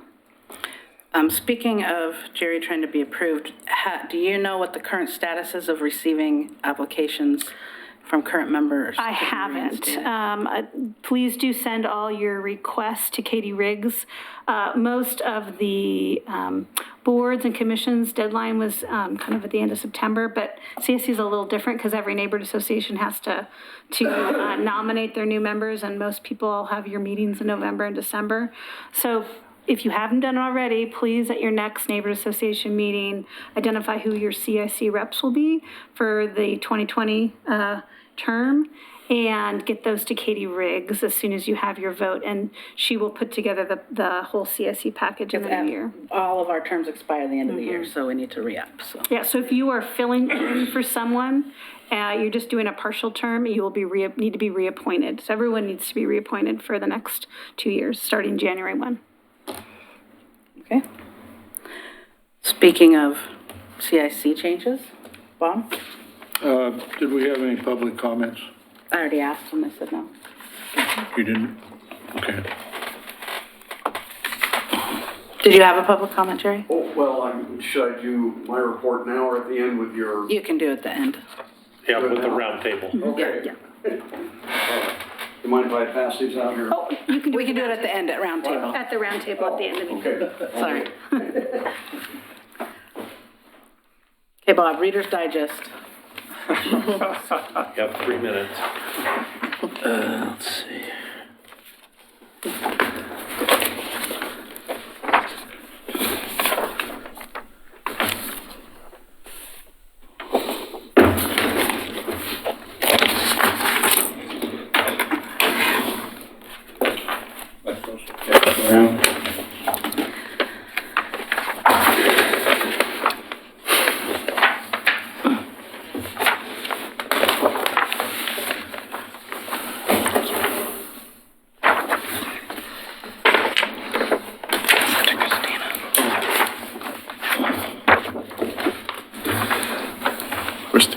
Actually, I can get rid of this too. I can get rid of this also.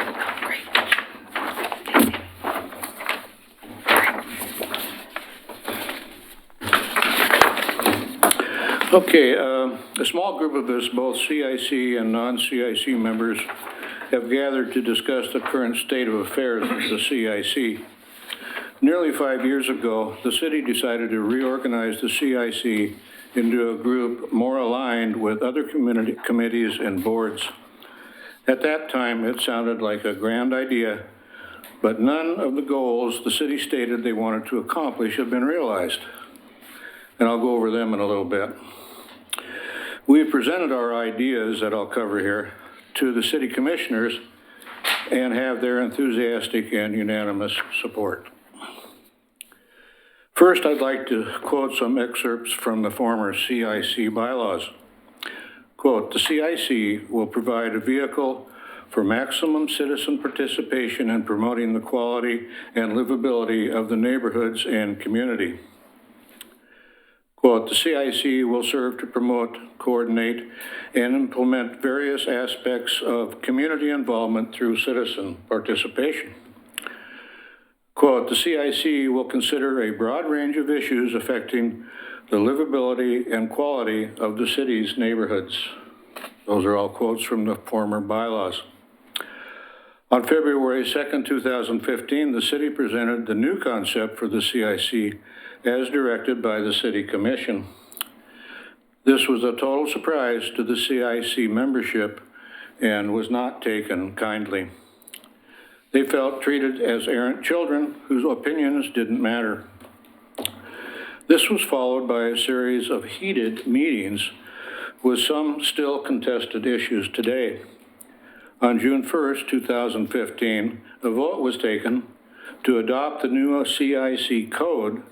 The vote was 2 abstains, 6 no, and 7 yes. Hardly a strong majority.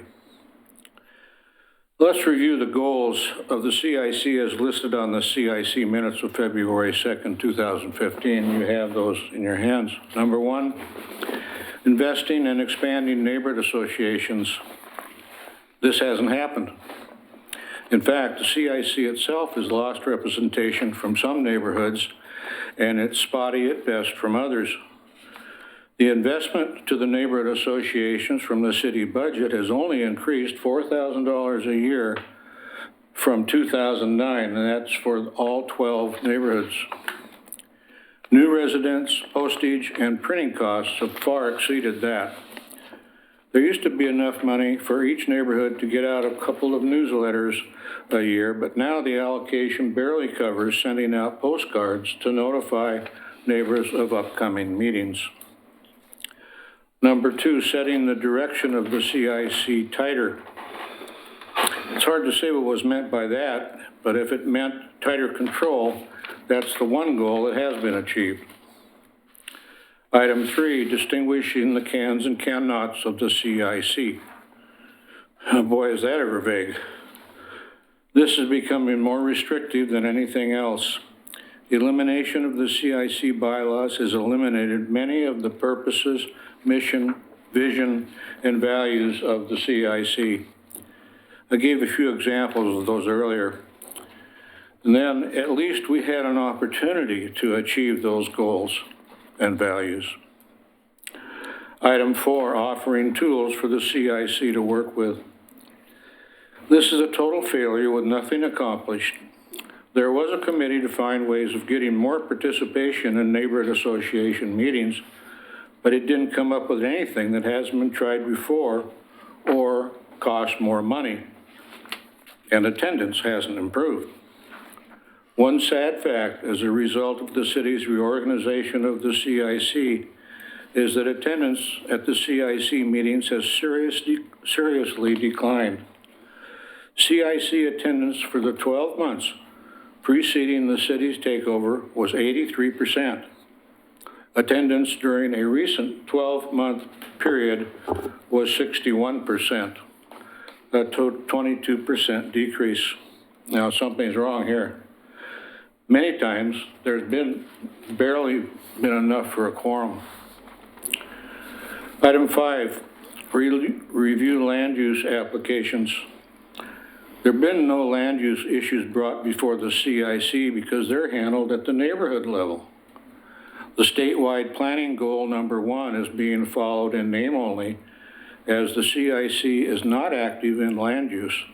Thus, the issue of an expanded role for the CIC should be pursued. Item 6, Standardize and codify bylaws of all commissions, boards, and committees. They've not standardized anything. The CIC no longer has bylaws. Now, 3 out of the 9 boards, committees, and commissions have bylaws. Those that do have bylaws are not standardized.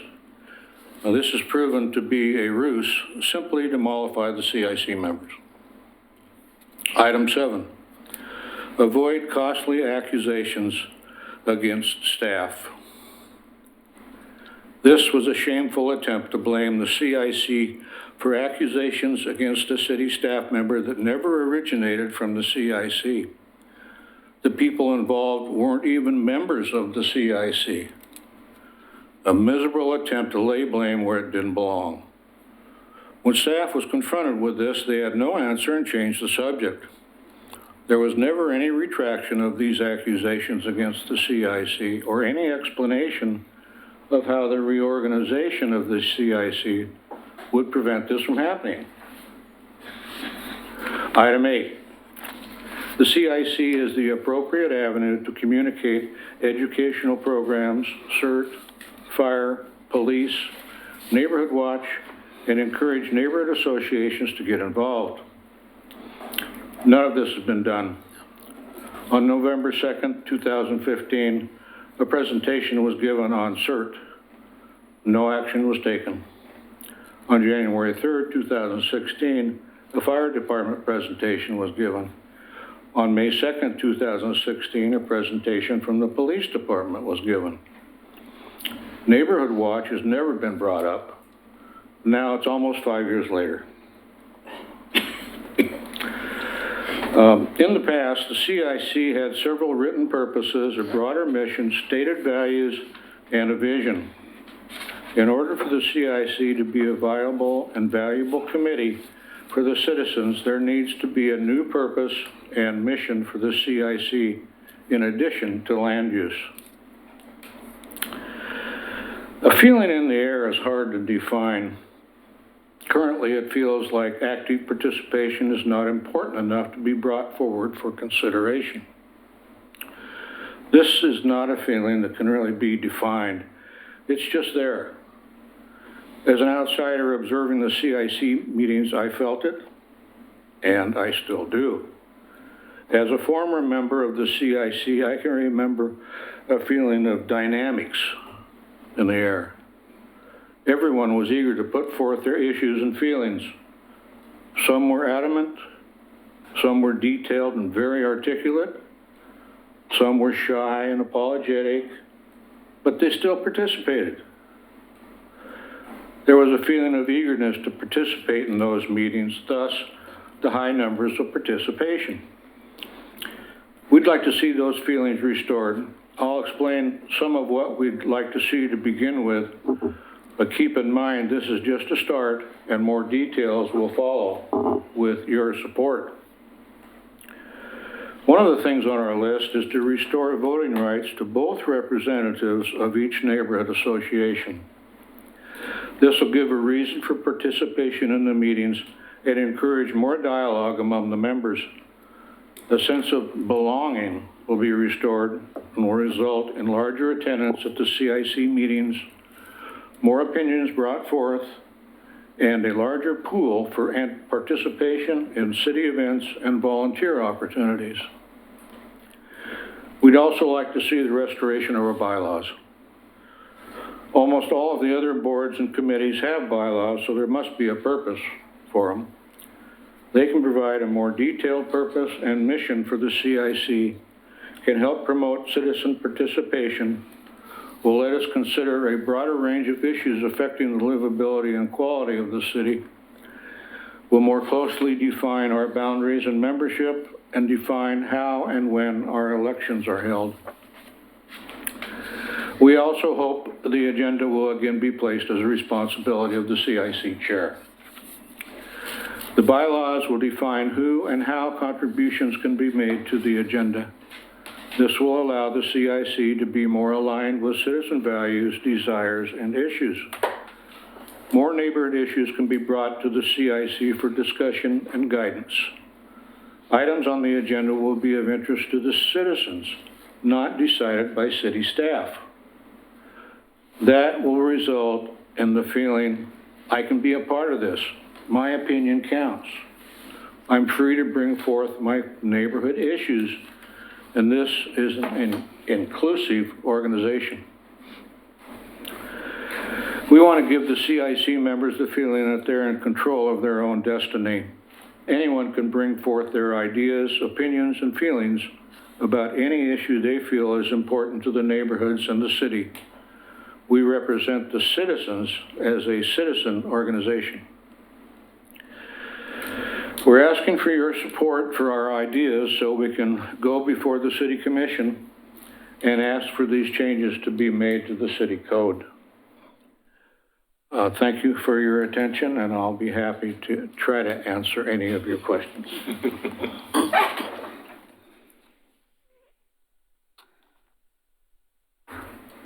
Any questions? I like to think of it as we've been doing this for 5 years now. It's time to look at it and readjust. And kind of like Christina said, when they adopt code, then you got to change things and see what was working and what wasn't working. We love having city staff involved. I don't think that this isn't saying that they've done a bad job. It's just we're trying to recreate some enthusiasm and build up and moving forward. Especially tonight's conversation was the perfect example of being more involved in something. Instead of just the CIC being a Monday night meeting once a month, it should be a constant, ongoing thing. I have a Rita? comment about the 2 reps and one being allowed to vote and the other not. We bought our home in 1958, and I've lived there all this time. And I felt like that our neighborhood has grown beautifully, and houses are being kept up nicely, and everything is well done. And I think it's very important that the neighborhood association appoint our representatives, and they be our representatives. I mean, why the mayor would have to approve with a letter to me telling me that I've been approved when our neighborhood association became active again in the 90s. And I was secretary for more years than I'd like to think. And I just think that we need to remind each other and our community that we love our neighborhood, and we want to be able to share what each one of our areas is proud of. Steve? So when we first formed the CIC, we got people together, some of them that had been part of the even older version that kind of fell apart back in the 90s, but mid 2000s, and it was the Citizen Involvement Council. We are not a city commission. We are not a city committee. We are a council representing our neighborhoods. That's the whole purpose. We got confused in there with the bylaws putting in some mandated changes that said we were going to try and do mediation. Yeah. We didn't even have a stick. So forget about it. We can share information between the neighborhoods, find out new information from the city, give our concerns to the city, and that's what we do. I'm in favor of supporting Bob's proposal. I motion to approve. A We have a second? I will second that. Okay. Any discussion or questions? I second it. Oh, was that we got 3 people seconding it, so. We have a second, third, and fourth. Wait a minute, what exactly was the Is motion? there a fifth? As I understand, the motion is to propose, to, go to the city commission with these 3. Okay. Yes. Yeah, because that was. And the bylaws will morph as we create, we take the old ones and clean them up and drop out the mediation and grievances. Yeah, we don't want this. No, thank goodness city commission already took that away from us. Okay, any questions, discussion? I like the fact that having both people vote, we get a better context what the feelings are in an area, because I have my opinion, but how many people do I actually represent, Which to us, I think we get a better balance of what's coming out of the actual area, what people are actually thinking. Well, and another reason we were hoping for 2 is, Gaffney Lane has only always had 1. I try my best, and I'll keep trying. The more people we have on the CIC, when we say who's going to National Night Out or whatever, it's not the same 4 people. We have more people, so hopefully we can help encourage, and like Steve said, our goal is to pump up the neighborhood associations. And so if we can get excited here at the CIC, then, maybe we'll see a more flux of, because it does, the CIC and neighborhoods ebb and flow. We've seen it. Just to back up that statement, the average attendance at the CIC meetings previously was 17 people in this room representing neighborhoods. So that's pretty good. And we've created no, we didn't. City Commission recognized another neighborhood since then. 2 Rivers didn't used to be a neighborhood. Okay, so seeing that, call the vote. Yes. Kanema? Yes. 2 Rivers? Not here. Gaffney Lane? Yes. I'm on a path. Park Place? Yes. Hilladale? Yes. Tower Vista? Not here. McLaughlin? Yes. Rivercrest? Not here. Caulfield? Yes. Berkeley Hills? Yes. Carries. 2, 4. Unanimous. Okay, great. Thank you for your support. Thank you for your hard work. So we will see when we can get on the city commission agenda and move forward. Okay, approval of the minutes. Did everybody have a chance to look over the January? Oh, we're getting closer. We're in the same year. We're working on it. The January We're in the queue. minutes. I had one question. I don't know if you had any. Under 5A, there was a vacancy for the vice president, and it said I made a motion. It was seconded by Dennis Anderson, and we voted. And I can't imagine that, unless I just didn't know that chairs couldn't propose motions. So do you know anything about that? Did it really happen? I wouldn't. I can't even remember.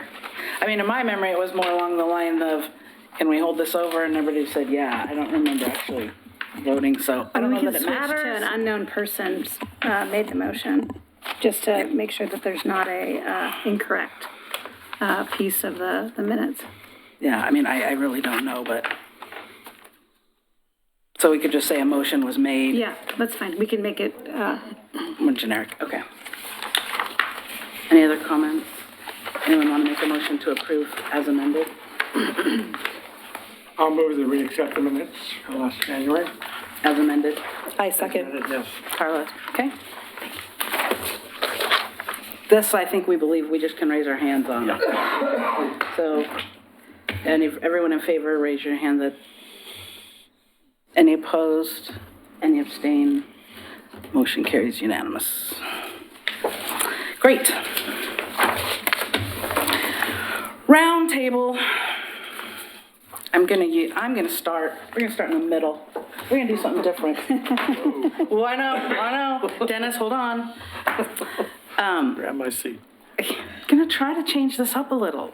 So Gaffney Lane had our neighborhood meeting, and we had some questions come up about land use signs that disappear and then reappear and disappear and reappear, and So I was wondering if you could clarify when land use sign, those little blue signs, when they go up and when they're supposed to come down. Sure. So for a type 2, that's a staff level decision. They're up for 2 weeks. Sometimes we send them out, have them pick them up like a couple days before we mail, so maybe 2 weeks and change. Then they take them down. If it's a public meeting, then they're taken down 1 week after the first public meeting. And that's in our 1750 municipal code requirements. And when they go up, when? They go up 20 days before the meeting. Okay. Right? Great. Okay. Let me verify that. That might have been an older code, so Okay. I can take a look. We had a very great turnout because, of course, we had a land use issue about a 20-lot subdivision back in a corner that most people don't even know exists, that will eventually make Lazy Creek, which is the road that comes out by, one of the roads that comes out by OC Point, become a through street. So, of course, that was very heated for those. Not heated, I shouldn't say heated, I thought they did a good job. I think this was the best presentation we've ever had by a land use developer.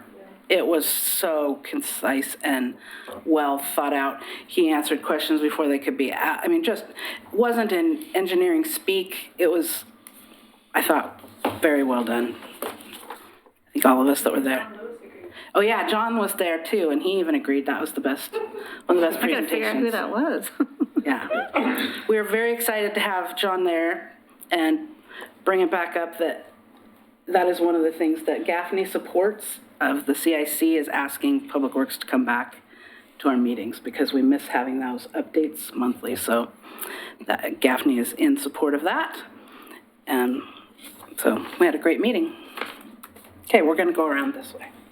Dennis? I'm next.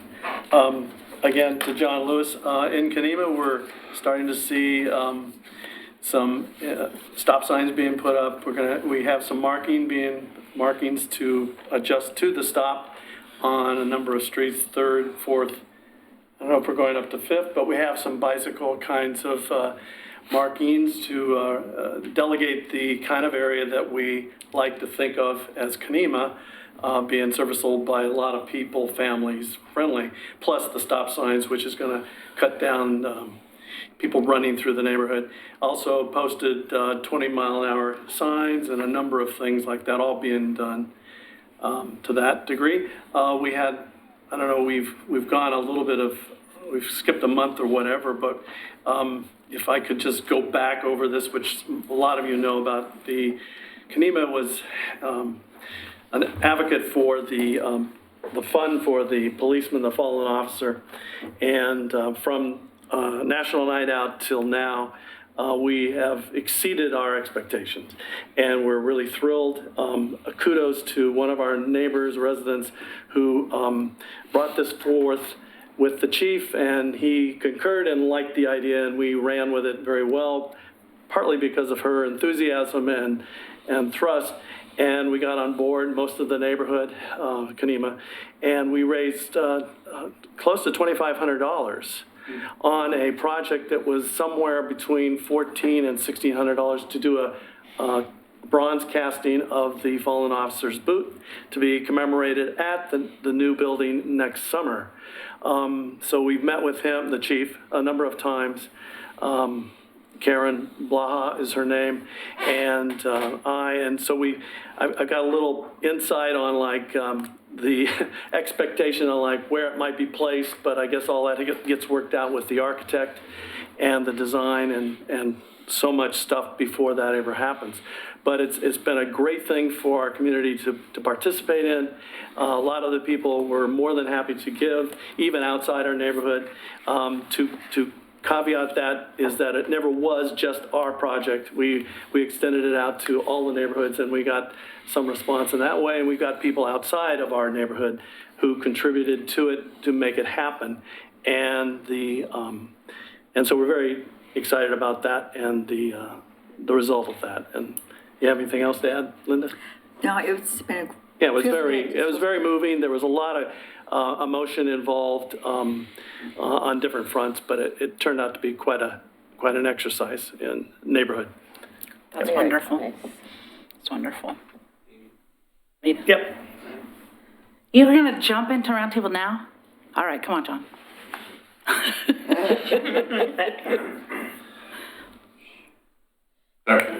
High maintenance children. I only need a half hour. Thank you, Dennis, for talking about the striping in the neighborhood. So signage is mostly up. Last time I drove through it for the family-friendly streets. The layout of the striping that we're proposing to put down. So out of the, if you remember, I don't know if you participated, I actually didn't, but planning led the McLaughlin to Kenema Trail study. And out of that came a recommendation for essentially curbless curb extensions, if you will. So they're striped curb extensions. They're a little unique, right? Traffic calming can be creative, but Very it's graphic. but it also, needs to be safe. And when we first saw those in the plan, we thought they were a little too tight, so we moved them out. We've painted what we decided could work and would still be safe, but they're just painted with spray paint, right? The end product's going to be a thermoplastic heated down stripe. We've just kind of decided that we're going to leave them looking like the paint right now. We are looking for feedback. And I've heard some feedback. We don't need to hear it tonight, but I'm just saying if you can send send me or Dana Webb, or I think Kelly's helping with that. Kelly, all of the above. Trying to gather that input. I don't want to put anything down permanent on that brand new pavement that's out there unless we've got certainty from the neighborhood that's what they want. Okay. Okay, thanks. Great cooperation. Okay, Rita? I was at the meeting of the McLaughlin Neighborhood Association recently, and Phil was there. I'm very sad to know that what happened was blamed on him, but as soon as I got a daylight time, I drove around the block where that tree was removed, and all the subject matter has been on the sidewalk being replaced. But the tree also pushed out the retaining wall, and that could not really be changed without moving the retaining wall out several feet. And I just feel so badly that neighborhood participants in our neighborhood who I'd never seen before were the complainers. And, we have a very active neighborhood association. We let everybody know when our meetings are. And it's just a very sad situation. Denise? Well, I will segue into this. We had a lot of things going on. Actually, I'm going to start at the beginning. We had several meetings since we've met here. In July, we had a delightful and informative meeting presentation from Chauvin Taylor, who's the executive director of the Willamette Falls Heritage Area Coalition. And she explained what they're doing with that. It's very exciting. In August, we did our snow cone sales at the wagons. We made over $1,000. In September, we had a presentation from Jackie Hammond, who's the head of the farmers market. And the exciting thing I learned from her is the Pop Club was started in Oregon City, and that's for a fund for children. I think they get $6. No, they get $2. They get $2 if they're between the ages of 5 and 12 to go spend at the farmers market. And that has since become a national and then an international program. It started here, so that was kind of cool. let's see, we did vote on our CIC representatives, and you're gonna have to stick with us again. We did have a talk, Phil Lewis came to talk to us about the tree removal. Let's see, then October 3rd, we had a steering committee meeting. Found out that, excuse me, that was my husband calling. There's going to be a promenade cleanup on October 12th, and the question arose regarding the water tanks that are on High Street. And Jean, that property is overgrown with ivy, et cetera, needs to be cleaned up, and we asked who owns that property, and Jesse said, I know, the Grand Ronde tribe owns it.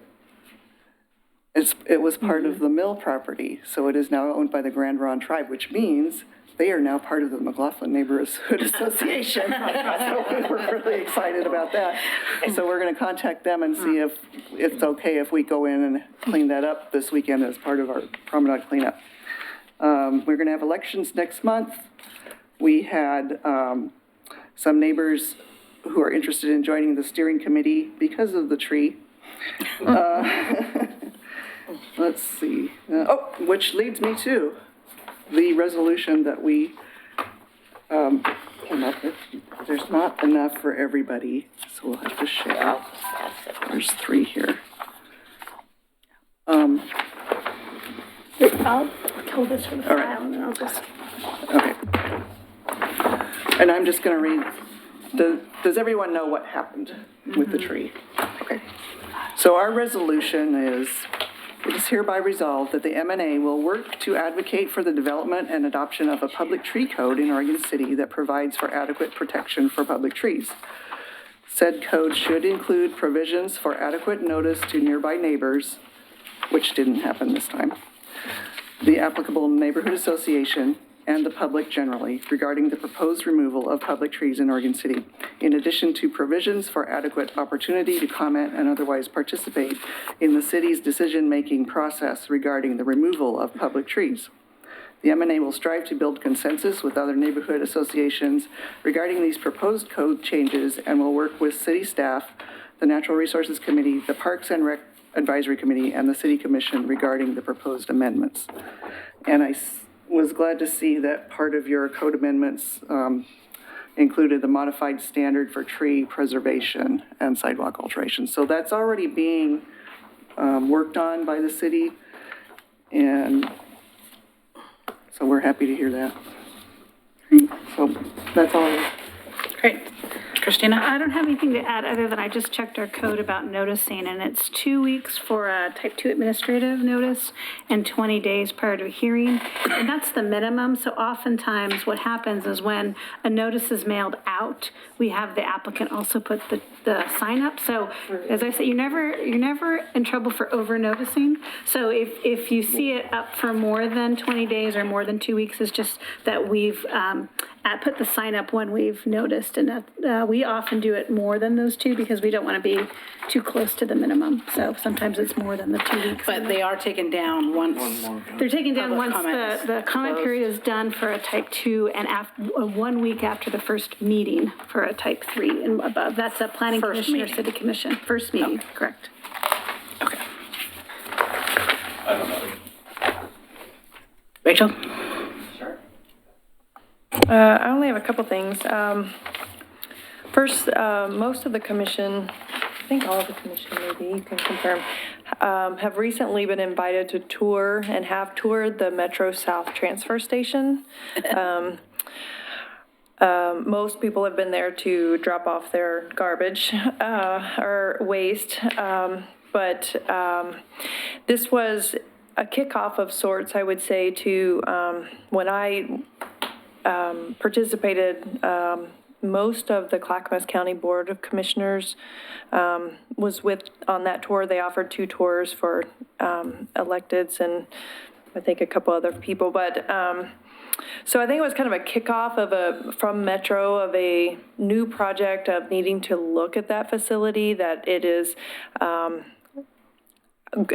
growing outside of its ability to keep up with traffic. So they had a PowerPoint presentation. We did a tour, and then we went to the end of the Oregon Trail and had a little PowerPoint presentation to kind of go over some of the numbers, is like how many private vehicle trips versus commercial service is happening at the Metro South transfer station. And so I think this is kind of just a heads up that I think it's a conversation where Metro is looking for new properties in the metro area.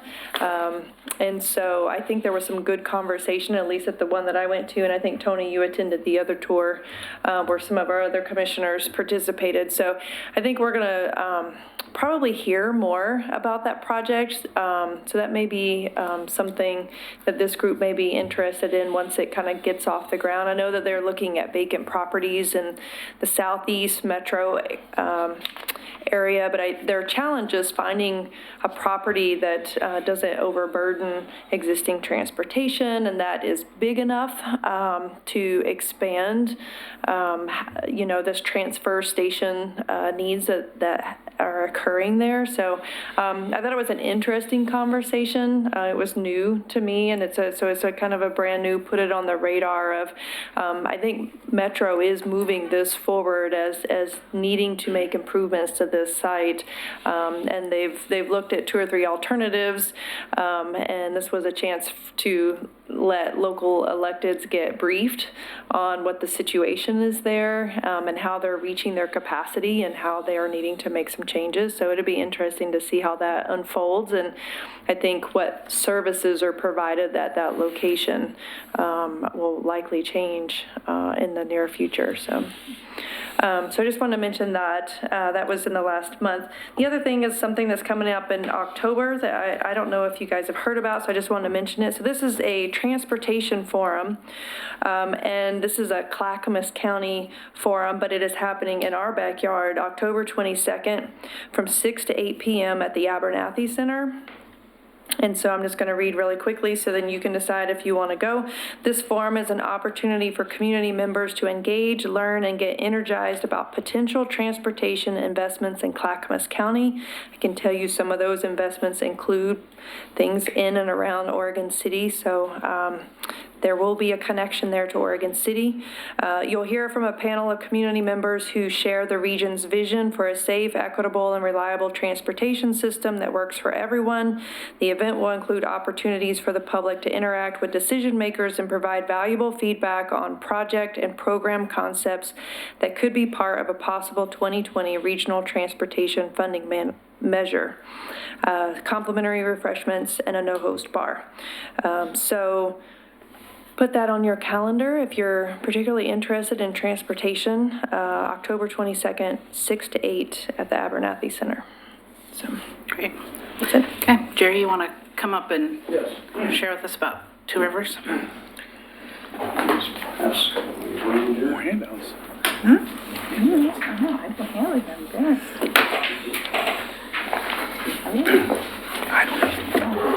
I'm Jerry Herman. I was one of the original people that got involved in Two Rivers, which is about 3 years old, roughly. I do not know who did or did not attend, but I'm here for the duration to try to help the cause. All right. We met on July 24th. The minutes of our meeting are attached. The only reason I gave them to you was that we had ODOT with us and a number of other business people, Home Depot, representatives of the shopping center, and other people that are involved in downtown business, and of course Sportcraft Marina. And ODOT's presentation on the expansion of and improvements to the Abernathy Bridge was very telling. And we had a chance to ask some detailed questions about would you consider in your planning for the corridor. The corridor is from Stafford all the way through Gladstone, at least where the improvements are going to occur, not just the bridge, but other adjoining areas. To ask them to seriously consider a way of creating connectivity into Clackamas Cove, because there's some ways that could happen between Washington Street and the Cove through some existing viaducts that are beneath the I-205 corridor. They were put in for cattle passage to move between what Clackamas Cove was, which was pasture land about 30 years ago, to the interior of the pasture land, which is now, of course, end of the Oregon Trail and some of the other adjoining lands. There was actually movement of animals that was provided for. So the thought was perhaps there could be a connection made for people to bicycle from Washington Street on into the Cove. The other thing, well, our next meeting will be on October 23rd at River Shore Hotel. We meet in the conference room, which is beneath the restaurant, bar area, and so forth. That seems to be a good place for our people to meet. On November 23rd, I put together this little flyer. We're trying to, as a neighborhood association, plus the work I do, involve the people in the areas that need to take direct involvement with their interests. For instance, Clackamas Cove has Edgewater facility there. Edgewater by the Cove has about 300 and some residents living there. And when phase 2 of Clackamas Cove moves forward, if it does, there'll probably be another 400 to 500. So we're actively enlisting people from Edgewater, as an example, along with some of our business sponsors that are in the district. It's all the downtown Plain, clear on down to Home Depot, to support improvement projects. And on that 23rd of November, we're going to host the neighborhood association and some other groups. We're going to host a tour of the downtown from the perspective of Tom McCall. You know, Tom McCall took a definite interest in the, of course, Willamette Greenway through Bob Straub, one of his people, but he took an interest in wanting to make the showcase happen. The most important cleanups of the Willamette would occur at Willamette Falls. He brought in David Rockefeller. Most people don't know this. David Rockefeller, wealthiest man, and by the way, a Republican at that time, they're both Republicans, to the falls. And David Rockefeller had this question of, what do I do with this man, this out-of-control folk singer named Pete Seeger, that wants to clean up a river because you cleaned up the Willamette, sir.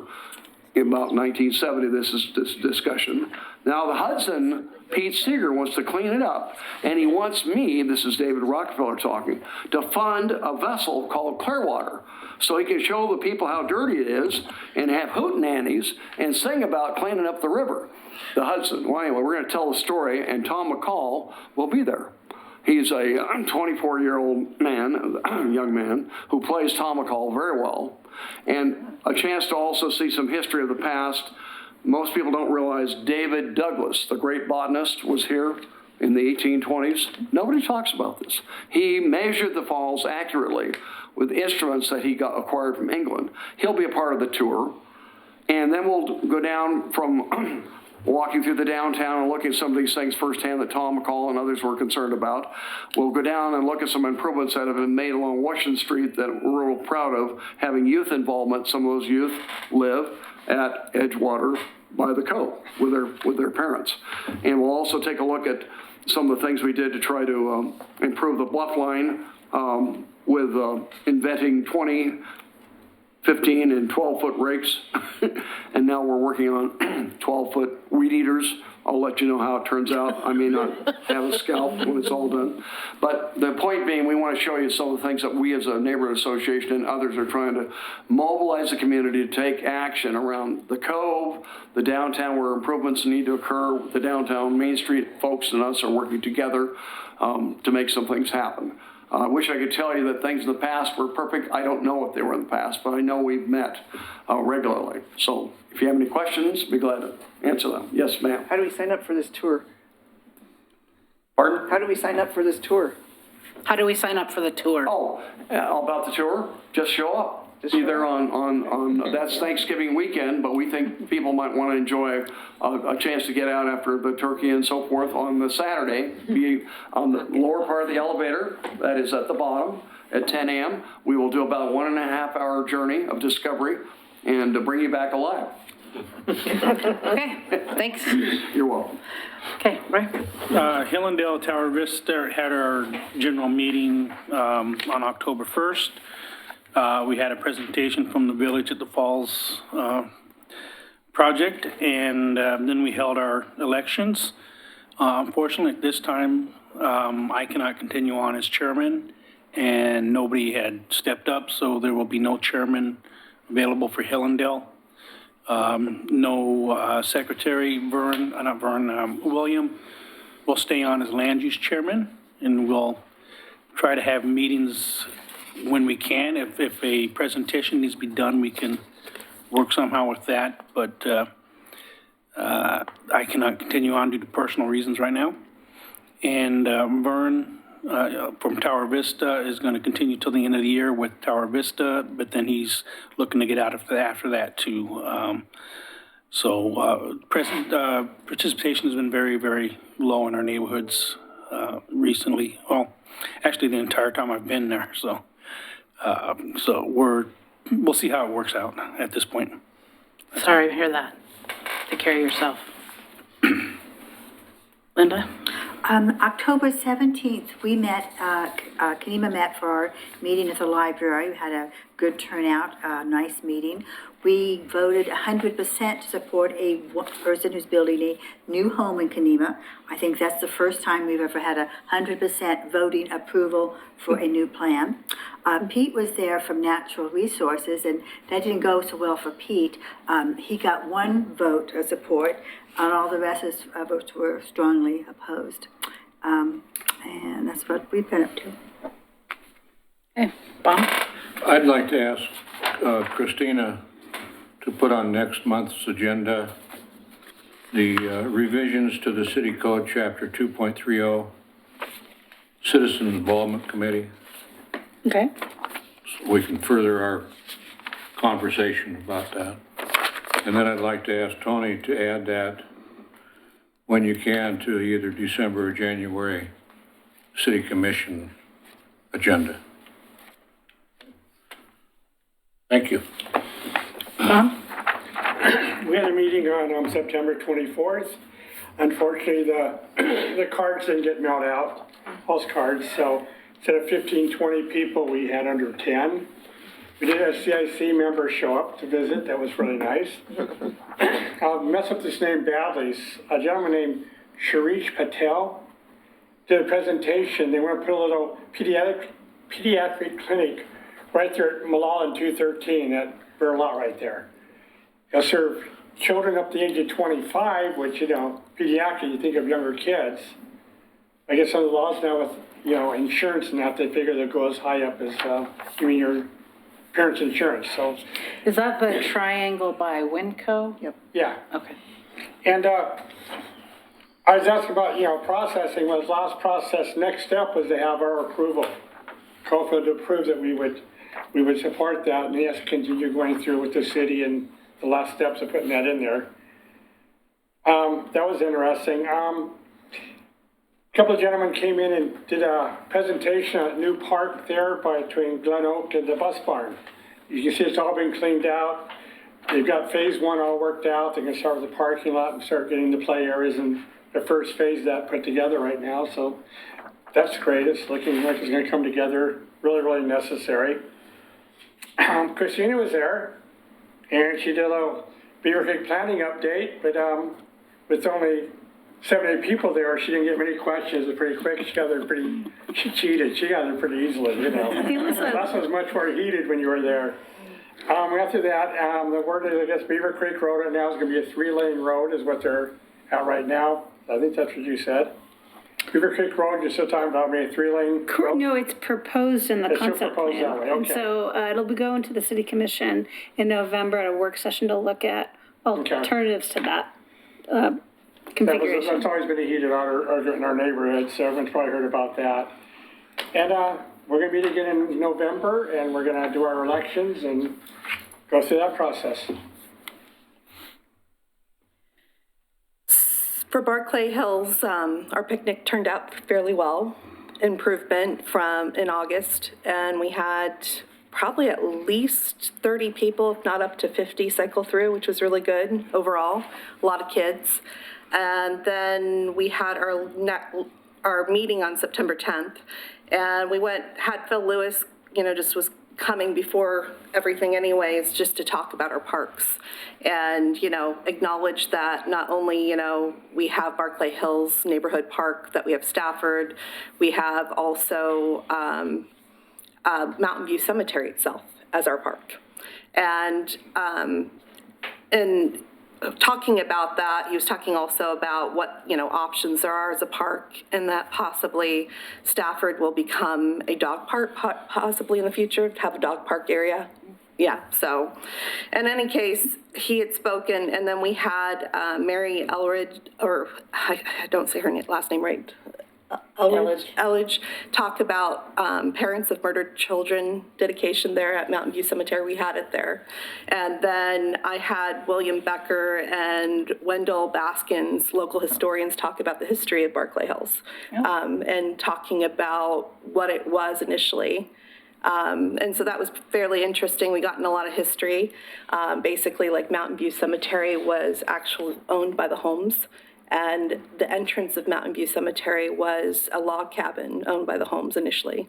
So it's actually kind of interesting and going into basically a lot of farmland, and that the initial store that was always existent since the beginning was where the WB Mart was. You know, now it's the, what's it called again? Now the new place. Yeah, anyways, but it was the actual farmer store where you'd actually send out your postage. And so it was like the only area other than going down Singer Hill. So anyways, it was very interesting, and we got into it was a good, and then at the end, it came up to us because my vice chair was involved in a city meeting concerning the resolution for McLaughlin, and it came to alert to us, talking to locals about trees being cut down in certain areas. We have Mountain View Cemetery, which has a lot of old growth, that we agree overall with the resolution. We worded it a little differently, how it applied to us, but that overall Barclay Hills Neighborhood Association would like more involvement and more stricter tree code concerning public trees. And that was it. And we're having a meeting in November. We're going to talk about, doing election, hopefully get a secretary, and then hopefully get reelected. Or I've always been very clear as chair of the neighborhood association that It's 2 years. but they want us to do a new election now. We're going to all do a new election. We have to do a new election this year. Not for your chair and everything, just for the CIC. No, just for the CIC. Yeah, so just for the, no. Sorry. And so, try to get a secretary on top of that, and hopefully, and I've always made it very clear, since I'm the chair of the neighborhood association, if someone wanted to take my place, that I would offer it to them, just because someone, who wants to get involved, someone younger. And I've, said someone who has more innovative ideas than obviously, I'm just someone younger, like trying to get, someone younger than me, like get some youngin' to talk, someone who's, you never know. I'm just trying to be like someone different, like I'm older now, I'm 40, so, someone to come in that's new. It's a relative term. Yes. Anyways. Sounds really young, I don't know. Well, young and like someone new. So anyways, that is it. And, if someone wants to come in and take my spot, I might not be here again, so we'll see. I have a question. The flag that's down there in the middle of Willamette Falls, who put that up? There's somebody that puts that up every year, and I don't know if they've been identified. Oh, it needs. They may or may not have been identified. It needs to be lit if it's there at night. That's true. So we need to figure that one out. Sorry. It's in not the falls an official it's placement. Look down there and you see it. Okay. It's a private citizen that does it. It's supposed to be lit. Yeah. Sorry. That's a citizen comment at the city commission, maybe.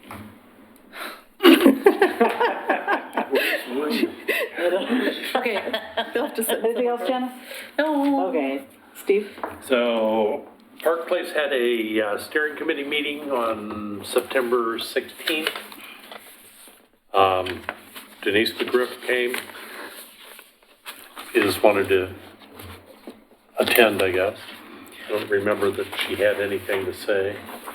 She just was interested in trying to get to the neighborhood association. Yeah. And Bob had made a presentation on Park Place crosswalks on Holcomb. We have one in the 1.5 miles of Holcomb.